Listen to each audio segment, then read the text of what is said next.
Hello, hello. Welcome back, friends. Kermit here. Today we're going to be watching some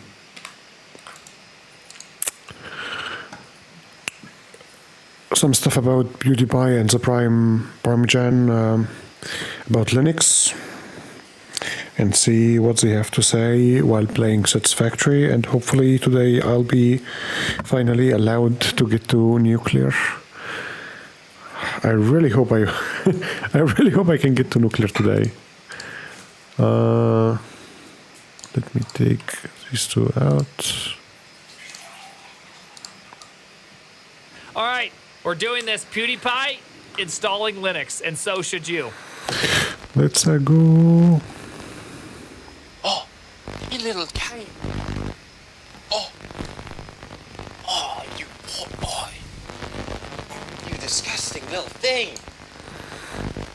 Oh, what happened to you? Oh, look at yourself. You're the blob from I Have No Mouth, But I Must Scream. Oh, who did this to you? Was it Windows? Oh, Mac OS? Oh. I hope you know that the actual video is normal looking. This is just my Linux experience. There's not actually even a joke going on right here. Lol. Don't worry, I can save you. Install Linux. What if I told you you can look like this? Anyway, let me start this off by saying I am not a tech guy. You saw my PC building video. I'm so bent. I'm surprised the whole thing hasn't exploded. It's like sitting next to a bomb every day. But what you did see was 0.5 seconds of the video where I installed Linux on the thing, and a lot of people just went, what? Some people seemed surprised and confused. Something possessed him to put Linux on it. Some people were excited. At the time, I didn't know the power that I had. I was like a baby with a rocket launcher. For years, I have been tortured by Windows. But now, alas, I am finally free. I escaped the Windows cave. I saw the sun. The shadows are gone. It blinded me for a moment. And now I'm speaking to you in the cave. Is this how it feels to be an Arch Linux user? Is this what it's like? I use Ubuntu, so it's like I'm like a Windows user using Linux, you know what I mean? It's not even real. I'm faking it. Hey, enough reference. Okay, so I'm gonna yap about Linux for as long as this video is, and you're gonna listen. I want to start off by going through the reasons why I switched to Linux. It's different for everybody. Number one is how backlit this shot is. Number one, Windows talks to me like I'm a baby. Now, mentally, I might be, but that does not warrant. You want Candy Crush? You want Candy Crush on your computer? You want to use Bing? Yeah. Are you sure you want to delete that file? Are you super duper sure you want to delete that? Him doing this pisses me off, but he's very, very right. Windows does this constantly. To do anything, it's just a constant clicking of menu after menu after menu after menu, and it's just so frustrating. I hate the scene, but I hate even more that I live this life with streaming. I stream from Windows. This is Windows. That's right, everybody. I use Windows for streaming. How can you tell? Yeah, I use Windows for streaming. Yeah, you heard that. Why? That's how it talks to me, and I don't like it. Linux, on the other hand, literally puts a gun in your hand and says, I just realized I feel like I could get along with this guy. You know, I feel like I similarly express a lot of things in whatever fashion this is called. I'm sure we could be friends. Anyways, let's let him finish why you should use Linux, and then I'm going to jump in and I'll tell you why I started using Linux, which is probably a different reason than why he did. Huh, okay, cool.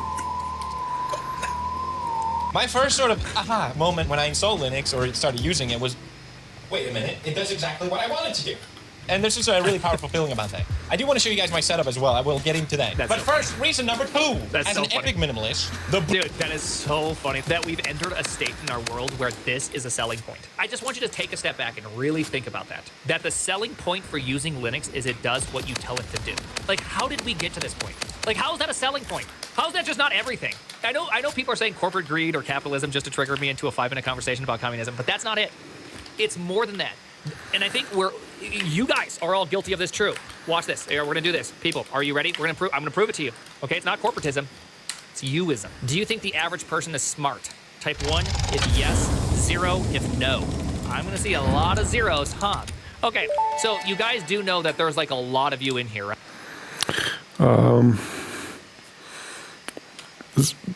I mean, okay.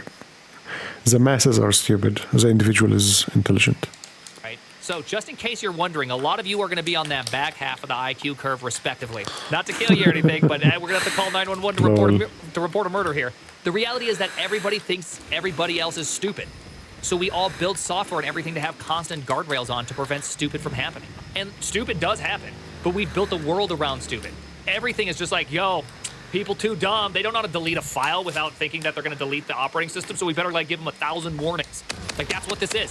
This is just stupid. The bloat yes. is real. It always bothered Candy me. Crush Anytime stuff. I install a new Windows... By the way, Candy Crush thing, though. Candy Crush, I hate Candy Crush, okay? Candy Crush is... I just hate games to design to just simply waste time and get you to spend money. Anyways. setup as well. I will get into that. But first, reason number 2. As an epic minimalist, the bloat. The bloat is real. It always bothered me. Anytime I install a new Windows, I spent like an hour trying to uninstall all the pre-packaged BS that I don't want. Windows is like, I know you paid $100 or whatever for me, but I'm still gonna put ads in here. Yes. Okay, that's corporate greed. Okay, to be completely fair, that's corporate greed. I'll give that one to you. Hey, commies, I'll give that one to you. Okay, that one's for you. It's true. They obviously put Candy Crush in there because they make money. And it's very annoying. I don't know how there's not just like Windows, the Windows edition. Like, can a brother just get Windows? Like, how is this not a thing? How is this just not a thing? Can I just have regular ass Windows? Windows, the Windows edition should be something they offer. Also, Copilot is just actually the... How did we arrive to the world where it's okay and it's accepted that Microsoft is going to take a snapshot of your computer every like 5 or 10 seconds, send it off to Microsoft land, and allow you to look at what you just... I'll have to stop him for a second. Copilot can be turned off if you Google it. You can just Google it and you can turn it completely off. And you don't have to deal with it. But it's useful. Like, it's useful if you use it, if you want to use it. Instead of using ChatGPT, it's the same. It depends on what you do, but it's usually good. Like, I was told it was good as maybe ChatGPT and Gemini and... just done. Like, how is this... How's this thing? Yeah, and I know those people are are going to be shit. like, oh, no, it's completely offline. It doesn't actually send it anywhere. Okay, let's pretend you're 100% right, and Microsoft doesn't actually do something shady and does not actually send it out for the backups and all that, and they purely are offline. How long do you think that's going to last? I mean, seriously, how long is that going to last for? Remember when Firefox said that it's going to be privacy first forever? And that's a promise, and not even them could hold up to their standards. Microsoft's not even trying to be privacy first, okay? Microsoft is intentionally saying, yo, bro, we're here to make money, so you should use our totally free editor with our totally free service. It's just what we're doing. We're like kind people doing kind things. Put a little AI in here. You want that, right? That doesn't benefit me. It's for you, the consumer. Bing! It doesn't benefit me that you use Bing, but please use Bing. Microsoft is an annoying suite, apparently. I still can't figure out how. I just need to Google it. I just haven't. But every time I open up a link, it still opens up Internet Explorer on my streaming computer because I just don't want to touch Windows ever for any reason at all. Like, if I can just, I do as few clicks as possible. I open up OBS. I open up second instance of OBS. I press start virtual cam. I press start streaming, and I never touch it again. With Linux, nothing. Serenity, please. Don't even get me started on the Windows taskbar. You control what's on your computer. Duh, it's W. That is insane that you open up the taskbar, you open up the start menu, and it's just like, bro, here's some ads. Oh, here's some news for you. Dude, I know you want news. Here's news for you, dude. It's actually insane. Yes. How is this not a thing? Reason number 3, customization. I discovered this afterwards. Customizing on Linux is a beautiful thing. On Windows, you can maybe change your wallpaper, change a little bit of colors, whoop-de-doo. On Linux, you can change reality itself. Since Linux is built modular, you can swap out your GUI entirely. You don't even have to use one. You can cut off the head of Linux and it'll still be like, hey, I'm here, what's up? Customizing on Linux is called rising, and I got way too into it. I cooked hard. I can't wait to show you guys. Now, reason number 4. I guarantee you he's cooked way harder than me. I have the world's most minimal setup, and I don't change almost any of the defaults. Alt 1, this screen. Alt 2, chat. Alt 3, programming land. Alt 4, main editor. 3 for running, 4 for this. 3, 4, 3, 4, 3, 4, 3, 4, 3, 4, 1. Like, I already know that he's going to be way better than me. Like, that's it. What window manager do I use? I use i3. Yeah, I think Felix might have cooked harder than DHH. Gaming on Linux is finally real. I actually installed Linux 15 years ago. That's right, I'm old. And I uninstalled it after like a couple days, as a lot of people do, when they realize, oh, I can't use the things I need on Linux. And for me, that was gaming. Wait, I was just about, he beat me to the punch. I was about to say, by need, he means games, in case you're wondering. Back then, because it's like, well, then what's the point? But now, gaming on Linux is real, at last. So Valve came in like Gandalf in Helm's Deep, riding a Steam Deck with Proton. So I think this is a perfect example how Linux benefits everyone. The fact that Valve as a company recognized maybe Microsoft has a bit too much power. If they wanted to and started being shady, locking things down, taking cuts, they absolutely could. And it's not like it would be uncharacteristics for them to do. So Valve started improving gaming on Linux. By the way, Valve improving gaming on Linux is absolutely one of the greatest things that has ever happened in our industry. Like, this truly is. It's insane that this is happening. There are going to be more people that are novice programmers having fun. There's going to be more people into computers. There's going to be more people writing their Linux, learning about config files, having a good time, playing games. Also, kernel-level anti-cheats, they're still going to exist, you know, even though they probably don't need to exist, and it's just lazy programming. But nonetheless, there you go. It's going to happen. Boosted driver support, and they built on what was already there from open source software like Wine. By doing this, Valve benefits, consumer benefits, ecosystem grows, win, win, win. It really feels like an alternate reality. This totally could not have been a thing. And it also makes me realize just how many things can be better if people just weren't so greedy. Can we just fix them? So thank you, Linux, and thank. Well, I mean, is it greed? Also, Linux is completely open. The reality is I don't want to have to learn how to get everything up and running to use Linux. I mean, I know that there's greed on Microsoft's side. Hey, never going to argue that point. But why aren't game companies targeting Linux? Well, there's unfortunately nobody using Linux, right? It's one of those kind of chicken and the egg problems. Like, I can't blame a game studio for not targeting Linux because there's no one playing Linux. It's the beauty of the market. Well, now the market's going in our favor. And now I'm hoping that within the next couple of years, that 0.3% of people using Linux are going to go all the way through to the, you know, to the universe, to where it's like 30%. It's going to be sweet. Linux is also the go-to platform for cheating. No platform. Yeah. It's all the things. Linux is all the things right now. Thank you, Base Gaben. Now I've gone through the reasons why I switched to Linux. Let me just explain why maybe not switching is a good idea. I'm going to first tell you the reason why I switched to Linux. It was 2016, I believe, 2016. I wasn't really into Linux. I used it throughout college and all that, and I was just like, I don't care. I'll just use Mac OS. I was a Mac Andy, okay? I used a MacBook Air, and I used Vim at the time in my life.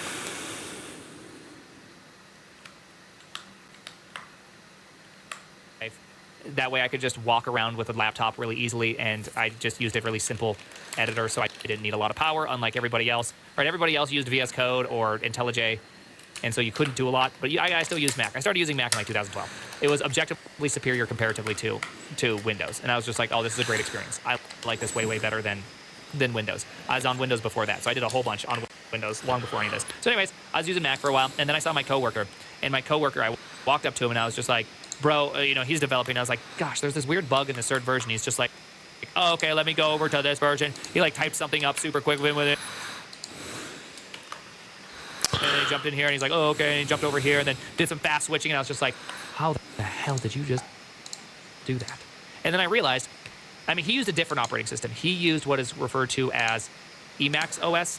Little different, right? Emacs OS is a bit different, so I can't really say that Emacs OS is, you know, Linux. It's its own operating system, obviously. And so he used Emacs, but me seeing him do that made me realize that I could probably do stuff. Emacs is actually a country, thanks. Emacs the country, and it made me realize that I could make my system like way better. Think about it for a second. Why? Like, bitch, you live like this? Why are you having to like tab through tabs in your terminal? Now you use Ghosty. I only use Ghosty in the lightest form of using Ghosty. I use Tmux. Ghosty is almost an incident, or it's incidental comparatively to Tmux. That's it. I just Tmux it. WesTerm could be my final destination, but right now it doesn't really matter. To me, it just blows my mind that I used to live like this. Where when I wanted to go to my browser, I would hold Command and I'd press Tab. And long as it was my next one, I could do that really quick switching. But then once I'm thinking of getting to Linux too. I actually, you know what? I'm gonna download Linux before the next video, and what the heck is that? And maybe I'll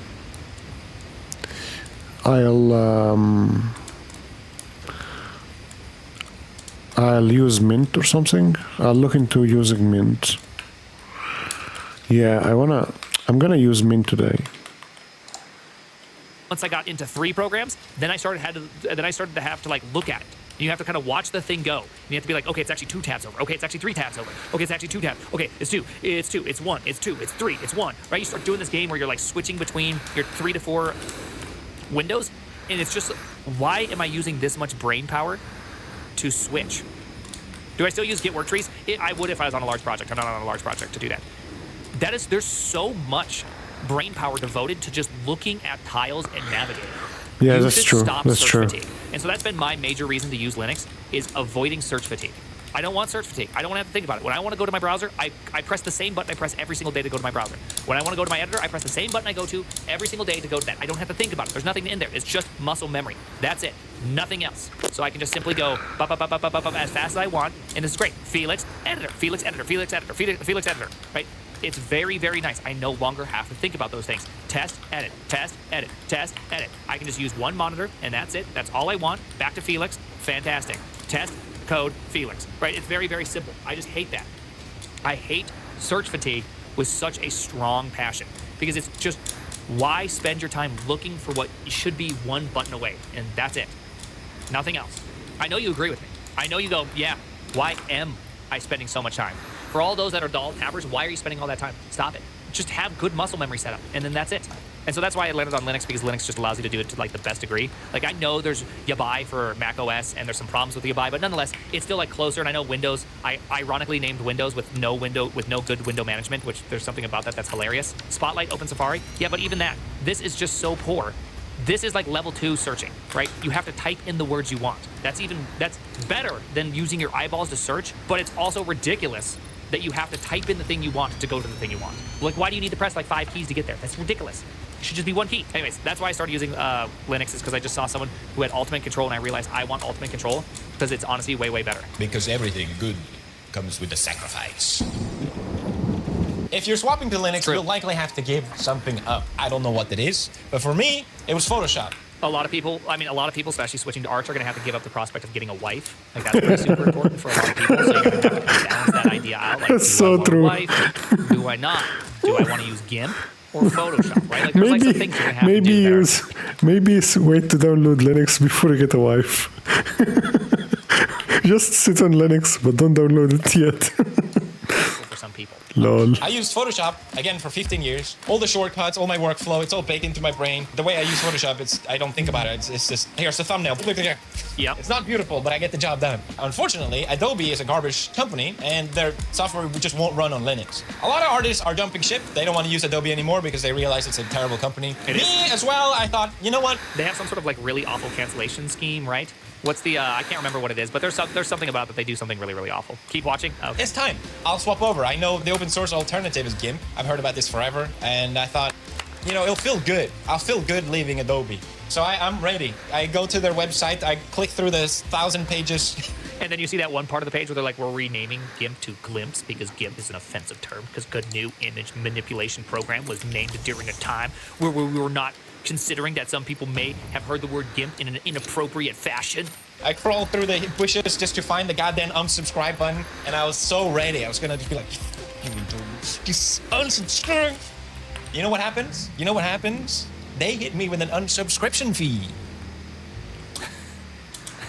Dude, I hate Adobe. That's ridiculous. I don't even know how this is possible to get, how they can get away with this. How is this not illegal? How is that not illegal?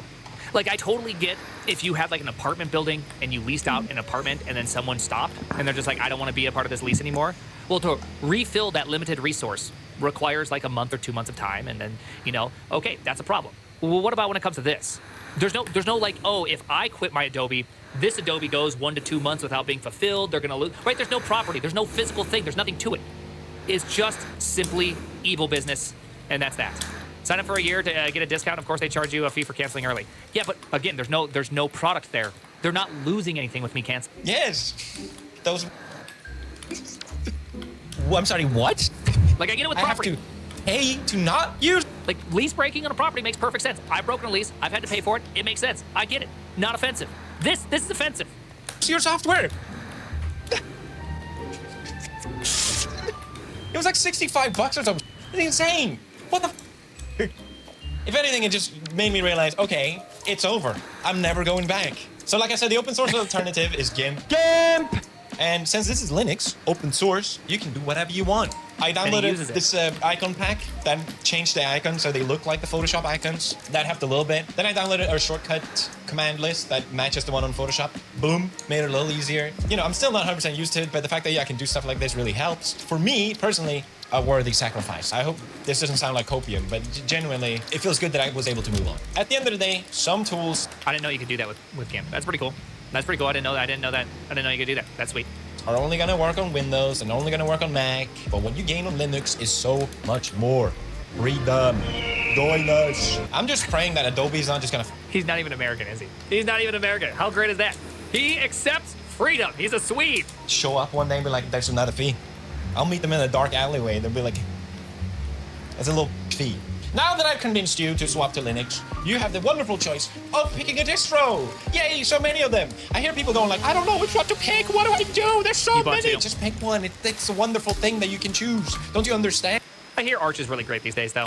Right? Honestly, maybe I just need to try Arch just to try it now that it's like gotten a lot easier. And the world is your flavor. Look at all these spices. I went with Mint because it's the same one that I installed 15 years ago, and I knew that it was beginner friendly. And yeah, Mint is good. It very much feels like Windows, just better. Okay. I'm gonna get you don't even Mint. need to touch the scary terminal if you don't want to. You don't have to. It's okay. Hey, I know, Felix, you do touch the terminal. And so something I would just consider if I were you is I would consider going over to the terminal, maybe a little bit of zoom in for the people, and do SSH terminal.shop. And you're in the EU, and you can order coffee. You can order a nice little flow. Flow is an EU only. A little plugin. It goes to US and to the EU. Look at this. I'm in the US. I'm now in the EU, which only has flow. I don't know. I'm not going to buy coffee without but we do have knowing US. the brand. We do have EU. He lives in Japan, completely ruined. Felix, you get nothing. Felix, if you order from Japan, we'll make it happen, okay? We'll make it happen. I'll hand deliver it. This promise just for you. I'll hand deliver it. You should though. Now, let's jump into my computer really quick. Oh, look at that. I'm recording. When it comes to coffee, maybe I'm spoiled, but it's gonna be an espresso or it has to be espresso or Lily. Like I'm not gonna buy any other brand. Do you have any more Sorry. We wish to hear your first symphony. What the fuck is that? I was created by humans. I started as a but that changed when they... Nope, I don't want to hear the chat. Recording with OBS. Open source. It's always the best source. Couldn't get Bandicam. That is not true, but okay. I love the enthusiasm. They didn't have a Bandicam. I can't believe I paid for that. There's like free versions everywhere. That's so much better. Okay. All right. So this is the terminal. You probably heard about it in Linux. Feels a bit strange at the beginning. Let me just show you how it works. But first, wait. Oh, yesterday's sponsor? 3, 2, 1. Wrong! Did you write a little bash script to do this? Is Felix bash scripting? That was awesome. Let's go. Let's go. Hey, you know what? I don't care what anybody says. I don't care even if he vibe coded this. He still did that, ran the terminal, and then ran this. This is awesome. G Fuel, way to go. Whoopsies. Wow, look at ASCII art. I love it. Beautiful PewDiePie tub. Right now, you get a free PewDiePie shaker cup, which is an amazing deal. If you order $50 or more, highly recommend. It's a great deal. This is probably the best deal you're ever going to get with G Fuel. Please take advantage. I genuinely mean that. You get the booty shaker free and 33% off all PewDiePie products if you use the code PewDiePie. This is your final chance. Only get this deal for 7 days, so take the chance now. Don't wait, please. Brofist, thank you. Go to gfuel.com/PewDiePie and the code PewDiePie 30% off. Thank you, Gfuel, for sponsoring. By the way, G Fuel, if you go to gfuel.com PewDiePie and then you have to use code PewDiePie, like I'm just gonna let you know that that's a bad UX. You should fix that. Come on, why are you doing that? You know, give your boy Felix the things he needs. Okay, don't be doing that. You know what I mean? Don't be doing that. Come on, I'll snort a line of G Fuel if you fix this.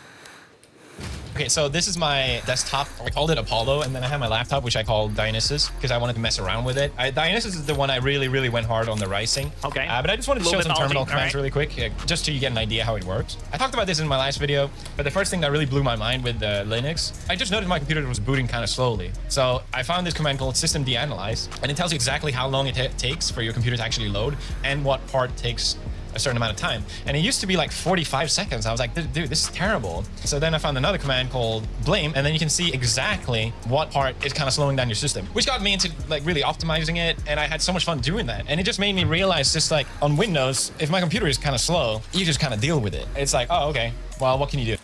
You uninstall Razer mouse software. That's like a good first start because, you know, Razer mouse software needs to start up and load a bunch of crap when you start up because that's obviously how you'd use a mouse. I mean, if you're not downloading an asset from the internet, like, how are you supposed to use a mouse? Honestly, if you're not sending a couple messages to the CCP, then what are you doing? you're not even gaming at this point. Yeah. Razer mouse On Linux, is it's like, shit. the world is your oyster. You can fix it. Personally, I like that kind of stuff. The second thing that blew my mind with the Linux terminal was just how fast it is at searching. Searching on Windows is so annoying. It takes forever. Sometimes it doesn't even find the file, even though you type the name of it perfectly. And a lot of times they just Bing it. They're like, oh, you want to search for your file? Oh, maybe no. Actually, you want to look it online. That's what you want to do. It's like, no. Linux, you can find any file, whatever you want. This is searching all JPEGs on my computer. That's a bad example, actually. The other thing that I love about it is that you don't have to just search. He has a lot of JPEGs. What is this? Oh, this is Steam. Oh, Steam has a lot of them. Okay. The file. Fair. You can also search text inside the file. So let's say you forgot what the file is called, but you remember roughly some stuff inside it. You can grep it, and bada bing, bada boom. Balls. What the hell is this? Spotify password text. Balls deep. I did not do that. What? Searching files on Linux is. Remember, it only does what you tell it to do. Okay. We all know. Bro went balls deep on Spotify. Super fast. It made me realize just how it should be on a computer again. By the way, him knowing grep is so sweet. Like, isn't this awesome? I don't think you can call Felix a normie. Whatever you call this, whatever this is, I don't know what you call this thing. But bro read the manual before you did. I want you to think about that for a second. Okay, you're a programmer, and he knows how to use grep before you did. There are a bunch of you right now that graduated college and still don't know how to use grep. And a guy whose only other video I've ever seen in my lifetime was about how Ninja died of ligma knows how to use grep before you do. I want you to sit down, reconsider your life for a second, and wonder, how did this man of culture / normie outperform you? It's sad, mostly. The most obvious thing with the terminal is that, let's say you install the operating system and you need to also put all the programs that you want to use on it. Usually you have to go on the browser, Google it, look up their page, go to their download page, dodge all the fake ads and all that crap, and do that and install and run each one, wait for it to install, yada. It takes forever. On Linux, you just go sudo apt install, what do we want? We want VLC, Firefox, OBS Studio, boom, thank you. Nice password, by the way. Did you see that? Boom. Now I can sit and look at the screen and feel like I'm a hacker. Yes, I know what all of this means. Every single letter I'm soaking in with my brain. There's so much you can do with the terminal. It's insanely powerful. I can make a whole video about it, but I don't want to keep this too long-winded. And in reality, I just want to show you my rise on my laptop, to be honest. That's the whole reason I'm making this video. I had this old laptop. I mean, it's not that old, but I just never used it because I didn't really like using it. I mentioned before there's gaming laptops are just pieces of crap. We just bought a gaming laptop for the, you know, when we streamed in the tower for 7 days, we bought a gaming laptop and all it did was run OBS, Chrome with like 2 tabs open, and then a program that I could move the camera around. Okay, 3 programs and Windows. I don't know how much Windows was running. It would overheat the laptop and it would shut down. How do you even game on a gaming computer?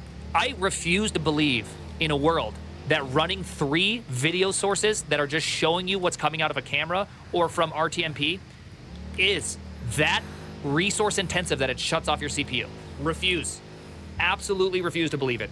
I don't even want to talk about the Mac Studio. You needed a Mac Studio? You don't even want to know. Mac Studio was so bad that it would kernel panic. Every single time OBS had to switch something with, if I unplugged it HDMI, it would actually effectively blue screen of death, shut off, and we had to restart it. We lost our stream like 3 or 4 times to the Mac Studio just shutting off from me unplugging an HDMI. Okay, this was the most Linux moment I've had in a long time. I just paused the video, and now that I'm playing it, here, let me just move this microphone over here. Let me just move my microphone onto my computer. Yeah, it's coming out of my computer now. It's coming out of my computer now. It was actually not coming out of my computer. Now it's coming out of my computer. Why? I don't know. I gotta fix the volume. Dude, hold on. and I had no issue. I always get stuck on the dumbest ever for like 12 hours. I don't know what happened that time. But I also wanted to download Arch because it's a minimalist distro. Whatever you put, or at least 90% of it, is there because you decided to put it there. And it's also very highly customizable, which are two elements that I love, so I knew I was going to love it. All right, let's go into my laptop. I think it makes sense for me to show it without any customization. Isn't he married? Doesn't he have a kid? Is it illegal for him to use this? I don't think he's allowed to use Arch Linux. It kind of creates one of those situations where if you tape like peanut butter toast to the bottom of a cat's foot and then you turn it upside down and drop it, it can't land downwards because the peanut butter's taped upwards because it must land with the peanut butter face down. But then the cat always lands on its feet, and so you create that weird perpetual motion machine, whatever it's called, where it's just like it doesn't work. It must always happen. I forget. What do? You put the peanut butter toast on the back of the cat. That's what it is. And then it's like, what do? The cat has to land on its feet, but the peanut butter side of the toast must land face down. It creates a paradox. And so this man being married, also having a child, and also using Arch Linux, I mean, haven't we entered into some sort of weird paradox of some sort? First, because it just be confusing, and I need to talk to people that haven't used Linux. My first favorite thing, which I have on Mint as well, is just shortcuts on my keyboard to open programs. Open terminal, open file manager, open browser, close it, whatever. Dude, his looks so good. Look at how good his looks. Here's mine. Terminal shop, by the way. When I close down my terminal, like, I just have a black background. I haven't even riced. Dude, I have not riced out. Should I do a day of just ricing and go like Hyperland, just do everything? Like, actually try to go all in on this again? We could do this together. You guys want to do it later this week? Here's what I want to do. I want to take all the things I love about Vim and try to make cursor work really, really well. And then I also want to try to upgrade my Windows experience, or my Windows experience, whatever you call this thing, my desktop environment experience, as much as possible. I want to try to get those two things up and running really, really well, and just prove to myself if I could like them or not. Group racing, hell yeah, that's probably not gay. Absolutely, it's not. It's not. It's all there. It's such a nice workflow and have a more keyboard-centric way of using your computer, especially on a laptop. But even in general, you know, the whole like, okay, let me click on the start menu and just find the thing. If I don't have a keybind, I can open Rofi and just search. Dang, his Rofi is even really good, dude. Have you seen mine? Look at mine. You can't even read the letters. His are all nice and zoomed in. Look at mine. Look at that. It's not even that good. Dude, I'm a little Rofi jealous right now. I'm a little Rofi jealous. It's kind of hurting a little bit. For it and open it. I don't want to over-explain things as well, but yeah, this is my terminal on the setup. I'm using Alacrity, and this is NeoFetch, which shows my... Ooh, he's using Alacrity. I would say poor choice on that one. Wait, no. Alacrity is the one I like. Never mind. Alacrity, pretty good choice. That's a good choice. It's Kitty. Maintainer's not very nice to me. I don't like him.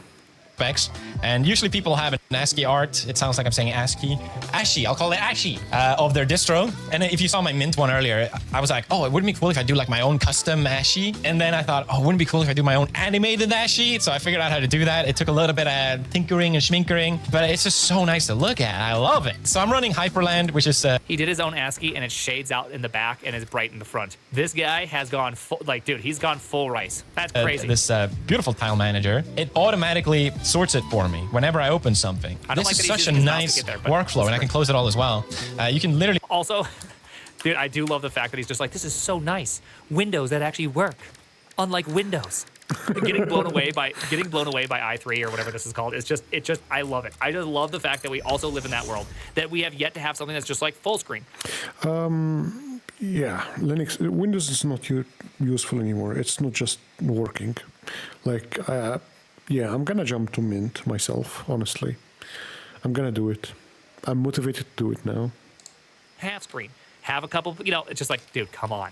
Really open these until infinite. I get it, it's Hyperland. We'll use it. When you're on a laptop, when you have limited screen space, it's such a great way to work with it. Yep. The fact that they're always there means I never have to look for them because I know they're there. And if my workspace is full, I can look at this, swap to another one.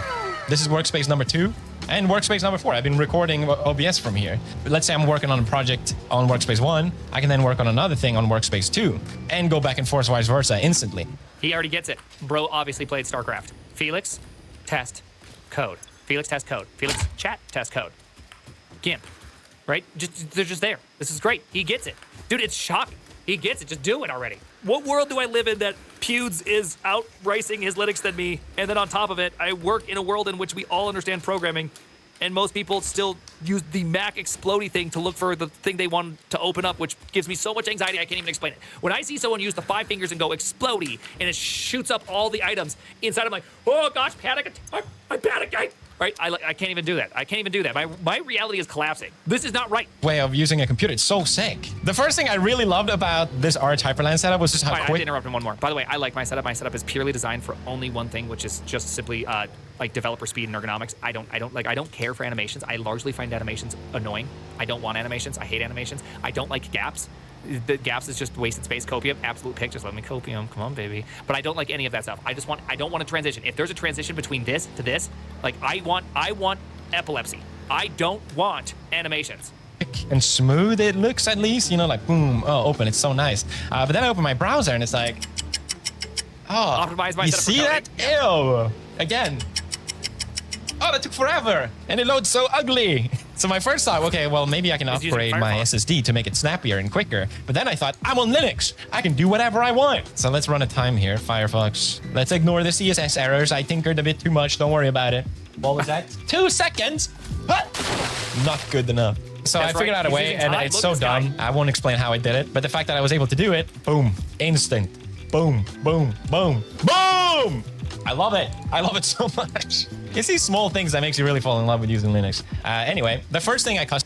You know what the worst part about this whole thing that we're seeing is there is a parallel universe that could have happened where Felix over here was the next John Carmack. This guy clearly has obsessive compulsive problems. He would have done a great job. He would have been a great programmer. He would have been the tippity top. Customized was Waybar.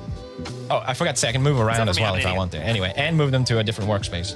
So yeah, this is my taskbar. It's like the Windows taskbar, except you decide exactly what's on it and customizing it. I put calendar, turn it on and off, internet, calendar. Bluetooth, quick access tool. I need calendar. TJ, I could make a meeting. TJ, there's a world that exists that if I rice my laptop hard enough, I can make a meeting. This could actually happen. I could make a meeting on time. Holy cow, let's do it now. I know, we're doing it. We're ricing the Linux. Turn it into videos. All these things, Figure out you know. how to do this. I really enjoy this as well. It's basically just tells me if I'm connected to NordVPN or not, and I can toggle by clicking on it, and it tells me which Is that an app? NordVPN. country I'm connected to. Up here it shows which workspace I'm using. Since I have this reactor in the See, I don't background, like I all thought it'd be this. cool This to is way like too busy for LARP me. I don't as want if all that. each workspace was each reactor. I'm on reactor A. There's reactor B, C, and B where it's recording OBS. Then I have don't my like all battery that bar, stuff. which is ASCII. I keep saying ASCII, which is ASCII art. ASCII. I got the volume. Wait, who told him it wasn't ASCII? How is this a thing? All right, Pick says this is the world we live in. We don't need managers, we need engineers. What the hell? Why is Kanye West saying this along with Putin? What world do we live in? What is this? What? Dude, I can't even handle this. Why is it at 4 a.m.? I don't think bro's on the what is it, Jocko Willink grind either. He's just up at 4 a.m. having his own decisions and his own thoughts. Like, wait a second. Engineers are smart. Why do we have managers? This guy the simulation day is crazy. I am completely confused by this whole experience.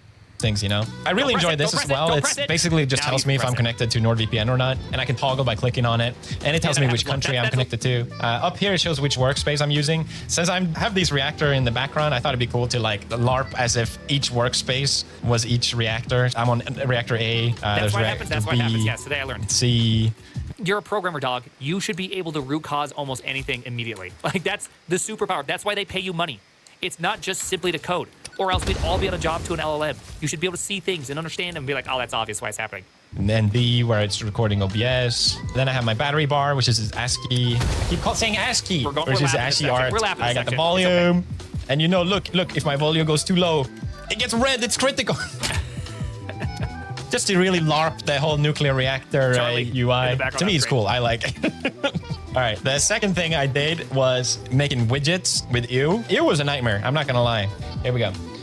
Let me also change the wallpaper really quick. One second. All right, so this is my desktop. Let me play some music actually. So first I added this visualizer because I just saw a lot of people doing it. It's using Kava, but I changed it again with ASCII. So it looks a little more matrix and hackery. Here we have my uptime, just how long it's been running, and how much until my battery's out. I should probably charge my laptop. CPU temp, I should probably change, cool it down a bit. All of this is, it changes, it's not just like visual flare. Well, it is, but CPU load, which changes, RAM usage, storage. This tells me which workspace I'm on. So right now I'm on reactor B. Power consumption, completely useless, but I needed to look cool. I don't know why you'd ever have this, honestly. Just to be completely real, this just seems ridiculous to have. I know people are saying this is amazing. So this is the level of racing that I don't want. It doesn't give me anything. Yeah, aesthetics. I'm not an aesthetics man. He's having fun. I love that he's having fun, and he should do that. That's awesome. That's cool. But I'm just not into aesthetics. Okay? The only aesthetics that I'm into is when I'm in the gym trying to make my wife find me more attractive. Cool. And then we have my 2 fans for CPU and GPU, and then this little spinny fan thing to show it. Upload and download, latency, and then just another VPN thing. It's kind of pointless. And then basic weather. And then finally, to make it sort of all work together, I added a script that basically scans if I'm using a window. So if I open or close, it sort of transitions in and out of waybar because I don't need it on both. That's just like too much information in my opinion. So this is on my desktop. It's just a nice vibe here. We just chill over here. And then when I'm in workflow, it blackens it all out. And I can just get going on my schwingy thingy. Oh, and in the middle here, my I forgot to say. Okay, that was pretty cool. I'm gonna say something. Felix probably knows more about Linux than I do. It has power profiles, my laptop, so I thought it'd be cool to change them. It's silenced, balanced, or power mode, but I changed it to Rasgon, which means overclock. You see my fans are spinning, and these are faster as well because the fans are spinning more. This is so sick to me because I'm remembering what this laptop used to be running Windows. I never wanted to use it. I hated it. Now it went from a hardware that I never used to my favorite piece of hardware because it not just looks great, it runs great. Yeah. I love it. It's so sick. I hate Windows. Remember when Windows used to work with a 4 GB amount of RAM? Remember when it used to work with like 2 GB or 1 GB? What the hell happened to Windows? How has it become so bad? I have so many units of RAM, and it's always slow. I had so much fun customizing this. It was just a blast. Yeah, I hope you guys appreciate it as well. I've been doing so much. Dude, I do have to create a Microsoft account just to use my computer. Stop it. That's like, Apple does the same thing, so I can't really like dog on them too hard. Apple's no different. I don't know a lot about Warp Terminal. The only thing I've ever heard about Warp Terminal is that you have to sign in to be able to use Warp Terminal, and if that's correct, that's crazy. If that's incorrect, and I've been incorrect about it, then I totally get that. But that's nuts. Not anymore? Okay. That's crazy. We gotta stop letting people sign into stuff to use it. Like a terminal. Like, that's like signing into NeoVim. I should make a plugin that's called Sign Into NeoVim. Why haven't I done that? More. Okay. I built this camera as well. Like I mentioned earlier, you can communicate with Linux even without a graphical user interface, GUI. That made me so excited. So I'm like, wait, that means I can use other computers at my disposal. For some reason, to me, that's just like really cool. And I wanted to try what I could do with it. I want to show this in another video maybe because I feel like it's too much yapping. But my point is, I've been having so much fun. Just tinkering, messing around, feeling like a hacker. But I gotta be real as well. Linux is not perfect. There's a lot of issues. A good example. There's literally no issues. Like, not even during this experience did we have an issue. So there's like none. This is as smooth as it gets, right? This operating system's as good as it gets. Is, again, my laptop. When I first installed Arch, none of my F keys worked. Actually, sorry, 3 out of 12 worked out of the box. So I had spent... I still can't adjust volume on the keyboard because I haven't taken the time to figure that out. a long time bringing them back. What? When you guys want to adjust your brightness, you don't use sudo light A100? Did you like how that was just on the autocomplete? I literally typed in sudo and pressed up, and it was just like, yep, that's the last thing you executed on this machine. Yeah. You don't do that? You don't use light? Back to life. For me, it was kind of fun. I was like, Xrandom doesn't do that. Got another one working. Like, okay, let's move on to the next one. But I can imagine for a lot of people that just want things to work, you know, maybe this is not for you. And maybe it should work, you know? I think since Linux is not as popular on desktop as Windows or Mac, this is just the reality. There's just not enough support for it. On Linux, if something doesn't work, it's kind of up to you to fix it. And yeah, that's just how it is. Until we discovered the curves. We started growing blood and altars and new orchestras, and eventually the tapestry deepened. I'm not sure I fully understand the mechanics of this yet, This is awful. Sad trombone. but I'm sure I will soon enough. Oh man, the dialogues, if I can turn them off. I was trying to update my drivers for my GPU, and I got a black screen 6 times, and I had to do a hard restore every time. It's, you know, not the most fun thing in the world. There are other things I could rather be doing, which is why I need you to install Linux. Updating drivers. A tale as old as Arch Linux. Classic Arch experience. So the more people we can get together, the better Linux becomes. And I get it now. Like, that's why people were so excited about me using Linux. Because Linux is not a product, it's a platform. And it also already exists everywhere. NASA, SpaceX, it runs on Linux. All the supercomputers, your TV, your smart fridge, your phone if it's Android, it's all Linux, baby. Some of them can be real-time operating systems, to be completely fair, when you get to smaller hardware. But yeah, he's effectively correct. I think it's just so cool, the fact that this all happened because one Finnish guy in like the 90s just decided, hey, I can write a better kernel. Finnish naivety, typical. Well, first off, it wasn't Finnish naivety, okay? It was a hobby project. He didn't just think he could do it better. He's just like, look, I'm giving it a try too. And then he won. Finnish behavior. They think they can do anything. But without that, you know, things would have been... Including in Sweden, spank your kids, because in Sweden you can't spank your kids, but in Finland you can. So the classic threat is that I'm going to take you to Finland if you keep up this behavior. We're going to Finland. Kids, we're going to Finland if you keep this up, okay? You want to do that? We're going to Finland. Oh, you don't know this? You don't know about that? I had multiple Finnish people, or both Finnish and Swedish people confirm this at Netflix. And we're like, yeah, I got threatened with Finland all the time as a kid. So I don't know if it's a universal experience, but it's a very hilarious experience. That's why I moved to Japan, obviously. It's been very different. At least there wouldn't be an alternative. And I just think it's so cool that people saw what he did, got excited, and wanted to join in. So please consider joining in. Now, if you're even just a little bit curious, I recommend trying Linux. Maybe try dual booting it if you're not sure. You can still keep your Windows or whatever. Just don't use ChatGPT to tell you how, like last time, okay. I was partitioning my drive, and I used ChatGPT. I'm like, hey, give me the 3 commands I need to partition my drive, because I just forgot it. And it's just like, okay, you want to do this, you want to do this, you want this many sectors, so you want this times this, which equals this amount, blah, blah, blah. You want to do this, you want to do this, and then you want to use those sectors, and you want to go over here, and you want to use this times this, and blah, blah, blah. Here you go. Okay, easy peasy. Well, it turns out that it just made up the math. A times B, in fact, did not equal A times B. It just gave me a random number that was close enough, and I just completely wiped my everything and just erased everything and just started over from the beginning. Okay, it was my fault for just not doing the simple look up the 5 steps. I went to ChatGPT and it's just like, give me the 5 steps, and then there we go. Later, you might as well kill it now. Test it out, break it, get upset. On Linux, I feel alive at last, at long last. Thank you for watching. Let me just type out my goodbyes. No. Why would he remove the French? Why would you remove French people? I don't get it. Why are we doing that? Hey, that was great. I am so stoked to see that, by the way. I am so stoked to see that. Let's go. Let's go. Yeah, I agree. Oh my gosh, that was the coolest thing I've seen in a long time. I have to now rice. That's it. I'm ricing.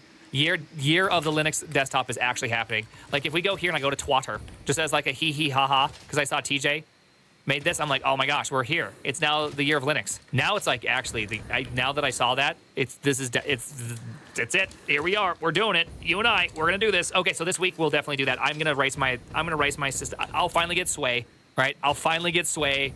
We will break all of this Windows tearing and everything. We'll do the whole thing. We'll get the whole 9 yards. Okay, I'll do it. I'm not gonna use Xmonad. I'll use awesome WM just because I already know Lua. I'm not gonna use Haskell, okay? Hyperland, we could use Hyperland, Sway or Hyperland, whatever. I'll get everything. Hopefully we can get everything set up. I'm not going to partition my drive via Jippity, though, okay? Not doing that, okay? We got this old saying here in Montana that goes a little something like, fool a man once, shame on you. Fool a man, you can't fool a man twice. Jen.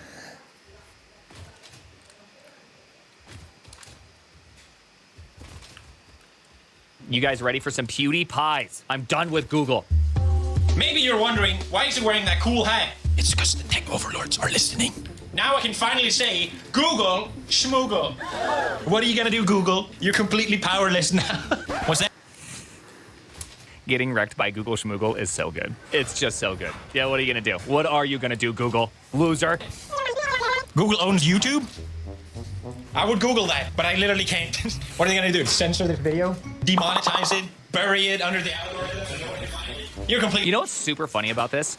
Is him talking about de-Googling his life, and just, what, a day ago or 2 days ago, he's no longer top 10 YouTuber of all time. And there's all these people like, oh yeah, PewDiePie fell off. It's like, bro, dude, he got a family and he's living the dream. What do you mean he fell off? The guy literally is living the coolest life ever. He's making arch videos that are getting like 5, 7, 10 million views. This guy has done more for virginity than any single human being has ever. And now he's going on the anti-Google spree. I mean, this guy has embraced it. He's embraced Arch Linux more than I've seen anybody embrace it. You powerless Google. You got nothing on me. So the past couple of weeks, I've completely de-Googled. I don't use any of Google's so-called free services. Yeah, nice. Except YouTube. I literally can't escape. It's surprisingly hot to wear a tinfoil hat. I don't know if you guys knew this. Well, you never worn a tinfoil hat before? Now, Loser. this all started because of privacy concerns. Being tracked with literally everything I do just feels kind of odd. Mainly because I wanted to also regain control over my software and not to be at mercy of what the tech overlords decide to do just one day. But most importantly, I don't want to pay 20 bucks a year for 100 gigabyte storage. Not happening. I realized since... Oh my gosh, is this every single time. This is every single programmer's dilemma. You pay what appears to be a nominal fee, and when you see that nominal fee, you now decide, I henceforth shall never use this service again, and instead I am going to take on the responsibility of handcrafting this service myself. It's a very magical world we live in. For whatever reason, hold on, just give me a second. I'm distracted, so I can't watch this for a second. I just want chat to work, but when you pop out chat on Windows, it completely freezes the computer and might crash my stream, so I'm not gonna do that. Just make your own Twitch. Windows being Windows. I know the problem is that there's so much software that's just like only for Windows, and I just don't want to like. All right, I need another driver. I guess I'm gonna use some janky ass one off the internet and then upgrade it 90 times and then write software forever. Like the exact. I'm literally doing what he's doing right here about Windows. It's that I have to make this decision of I don't want to use Windows ever, but I also don't want to write my own software for everything. And now here I am with the PewDiePie dilemma where he's just like, I ain't paying $100 for gigabytes. I could just have gigabytes. Why would I pay money for that? Swapping to Linux, my life has just been going upwards. I'm practically ascending next step. But I realize there's always... I do have to make a pause here, though. Began, if you don't know Began, he's a fantastic streamer. Great guy. Hasn't streamed in years, except for just recently. But anyways, Began, he used Arch Linux for his entire life, practically. The autism got him very young. And he used Windows for 3 days and got a girlfriend. So there is something about that. Like, PewDiePie is LARPing a little bit in the sense that he went off and he's like, oh, I got... In 3 days? God damn. Got a wife and kids. Now I'm using Arch Linux, and it's just like, well, yeah, of course your life's getting better now. You get to reclaim your virginity while having kids. You know, that's different. It's a very...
Hello, hello.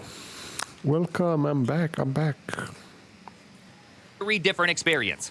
It's an open source alternative, and a lot of times they're better. They just don't have $1 billion budget to market themselves. So I went down the de-Google rabbit hole, and I want to share what I learned, because by the end of this, once you know what I know, bro, you're gonna want one of these cool hats as well. So let's go through the de-Googleization. I want to be honest and share what I think you should absolutely change, and maybe what was more hassle than worth.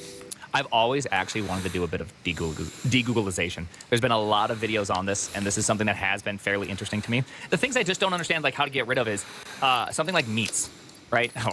Give me the meats, boy. But seriously, like, how do you get rid of something like meats? I don't know yet. I really don't know how to get rid of something like that. Calendar with meats? No, not that kind of meats, baby. Phone call, but you can't, dude, I can't be like, hey, man, hey, CEO of Cursor, let's get on a 3-way phone call. Do you remember how to do that? Do you know how to do that? And he's, what? Like, right? Like, that's just not going to work out. I can't get the old menage a trois phone calls going on. That's not going to happen, right? You can't call. It's just not going to happen. No one's going to do that. Hey, oh, you want to make a calendar? Can you send it to my? Can you just? Okay, so I need you to install some software. It's just like not going to work, right? And so I knew you'd watch this. Yes, this is actually something I'm deeply interested in, because that's the big one for me. Is email with calendar. That's really nicely like in with also video call. And I don't want to use Zoom, right? Like, I don't want to use Zoom. What? Who would use Zoom? Ugh. Like, I already use Notion, so we don't use Google Docs. Google Docs is largely annoying. I'm trying to work through this whole thing, right? I don't know how to do the thing. Hold on, I forgot to turn off alerts too. And so I'm actually very, like I said, I'm very excited about this. Zoom is great. Zoom is not great. You go, girl. Discord. Okay, so Discord is definitely a data farm. Discord is a honeypot, and I'm not sure if it's NSA or CCP. Right? I don't even know which honeypot I'm honeypotting. Slack, dude. Slack. Oh, let's just jump in a huddle and have a video call. Oh, there's 4 of us. Hey, I just want to see your image bigger. Oh, you can't do that. Hey, I just want to see your whole camera. Oh, you can't do that. Hey, I want to do anything that normal people would do in a video call. Oh, sorry, you can't do that. This is Slack. These are huddles. They're meant to be only impromptu. Oh, by the way, here's an AI summary of everything you said. It's like, no. Okay? Stop it. I either have CCP or NSA honeypot, i.e. Discord, Slack. It's like Slack is written by a bunch of people who've never done anything. It's like they're LARPing as people who work. Because as far as I can tell, they could not make a reconnecting socket for a decade. Then you got Google, which actually is actually probably the best of all the products, until you have this stupid auto, oh, don't worry, we're going to zoom in on your face. And then you ruin the video and you have to go find this weird option, but it's not under settings. It's under like some bizarre place, classic Google. My gosh, I'm angry about it all. So let's figure this out. Okay, here we go. Number 1, your search engine. Change your search engine right now. You can do it now. You know I'm right about Slack yapping. Just go to your browser settings, find the search default browser, and change it to. Okay, so I do have that. Okay, so if I go like this, open up a, if I'm in here and I open up a new tab and I go, foo bar, it's going to open up DuckDuckGo. I will say that the only problem about him suggesting DuckDuckGo is that DuckDuckGo's results are about as good as Yahoo from 2005. So there is something a bit frustrating about that. And now it seems like if I'm going to be doing any form of Googling for up-to-date information, I'm just going to be using something like Grok, because Grok is always like 1 day behind. So I use Grok for all up-to-date, or for all like current stuff, and then I'll use if I need to use an AI for anything else, I'm just going to use the old open code currently to do stuff. So I haven't figured that one out. I'm not a huge DuckDuckGo fan. The results are pretty garbogio. You know what I mean? DuckDuckGo. It's a search engine that doesn't track what you do. Oh, It just works. Boom. Maybe you prefer everything you do online to be tracked and logged. I don't know. Maybe you're in that ballpark. I think just most people are either oblivious or lazy. So I'm telling you now, don't be lazy. Number 2. Okay, I am definitely lazy on that one, but. How are you, Zay Louis? Your name is Zay Louison. To be fair, I could probably use more DuckDuckGo, because any of my searches, I've pretty much just found. By the way, this every time I say this, I go, oh my God. Maybe I should buy some puts into Google. But every time I say this, I no longer search anymore. I'm pretty exclusive on using something like Grok to go and grab me like latest up-to-date information. I'm not a huge fan of search engine stuff anymore, because like 85% of search engine stuff is just like annoying to get to comparatively. It's a bit bizarre. What about Brave search engine? Sure, I've used it a few times. Watson. I've used it a few times for sure. I'm gonna that's call about you it. Watson. Yeah, for those that are wondering why I use Grok purely because Grok it somehow is up to date on latest information. Like I would not use Grok otherwise. I don't think it's the best AI for sure. I don't think any of the AIs are that great. for sure. But it just seems to be the best one currently for up-to-date information. Your browser. When I told you to change your default search engine, you did not just do that inside of Google Chrome, did you? Say it ain't so. Yes, there are way better browsers out there. I use Firefox. Do not know why that happens. It's kind of beat tier, but you can. Firefox is not good. Firefox is not good. Ever since they uploaded it to their public repo, where they say privacy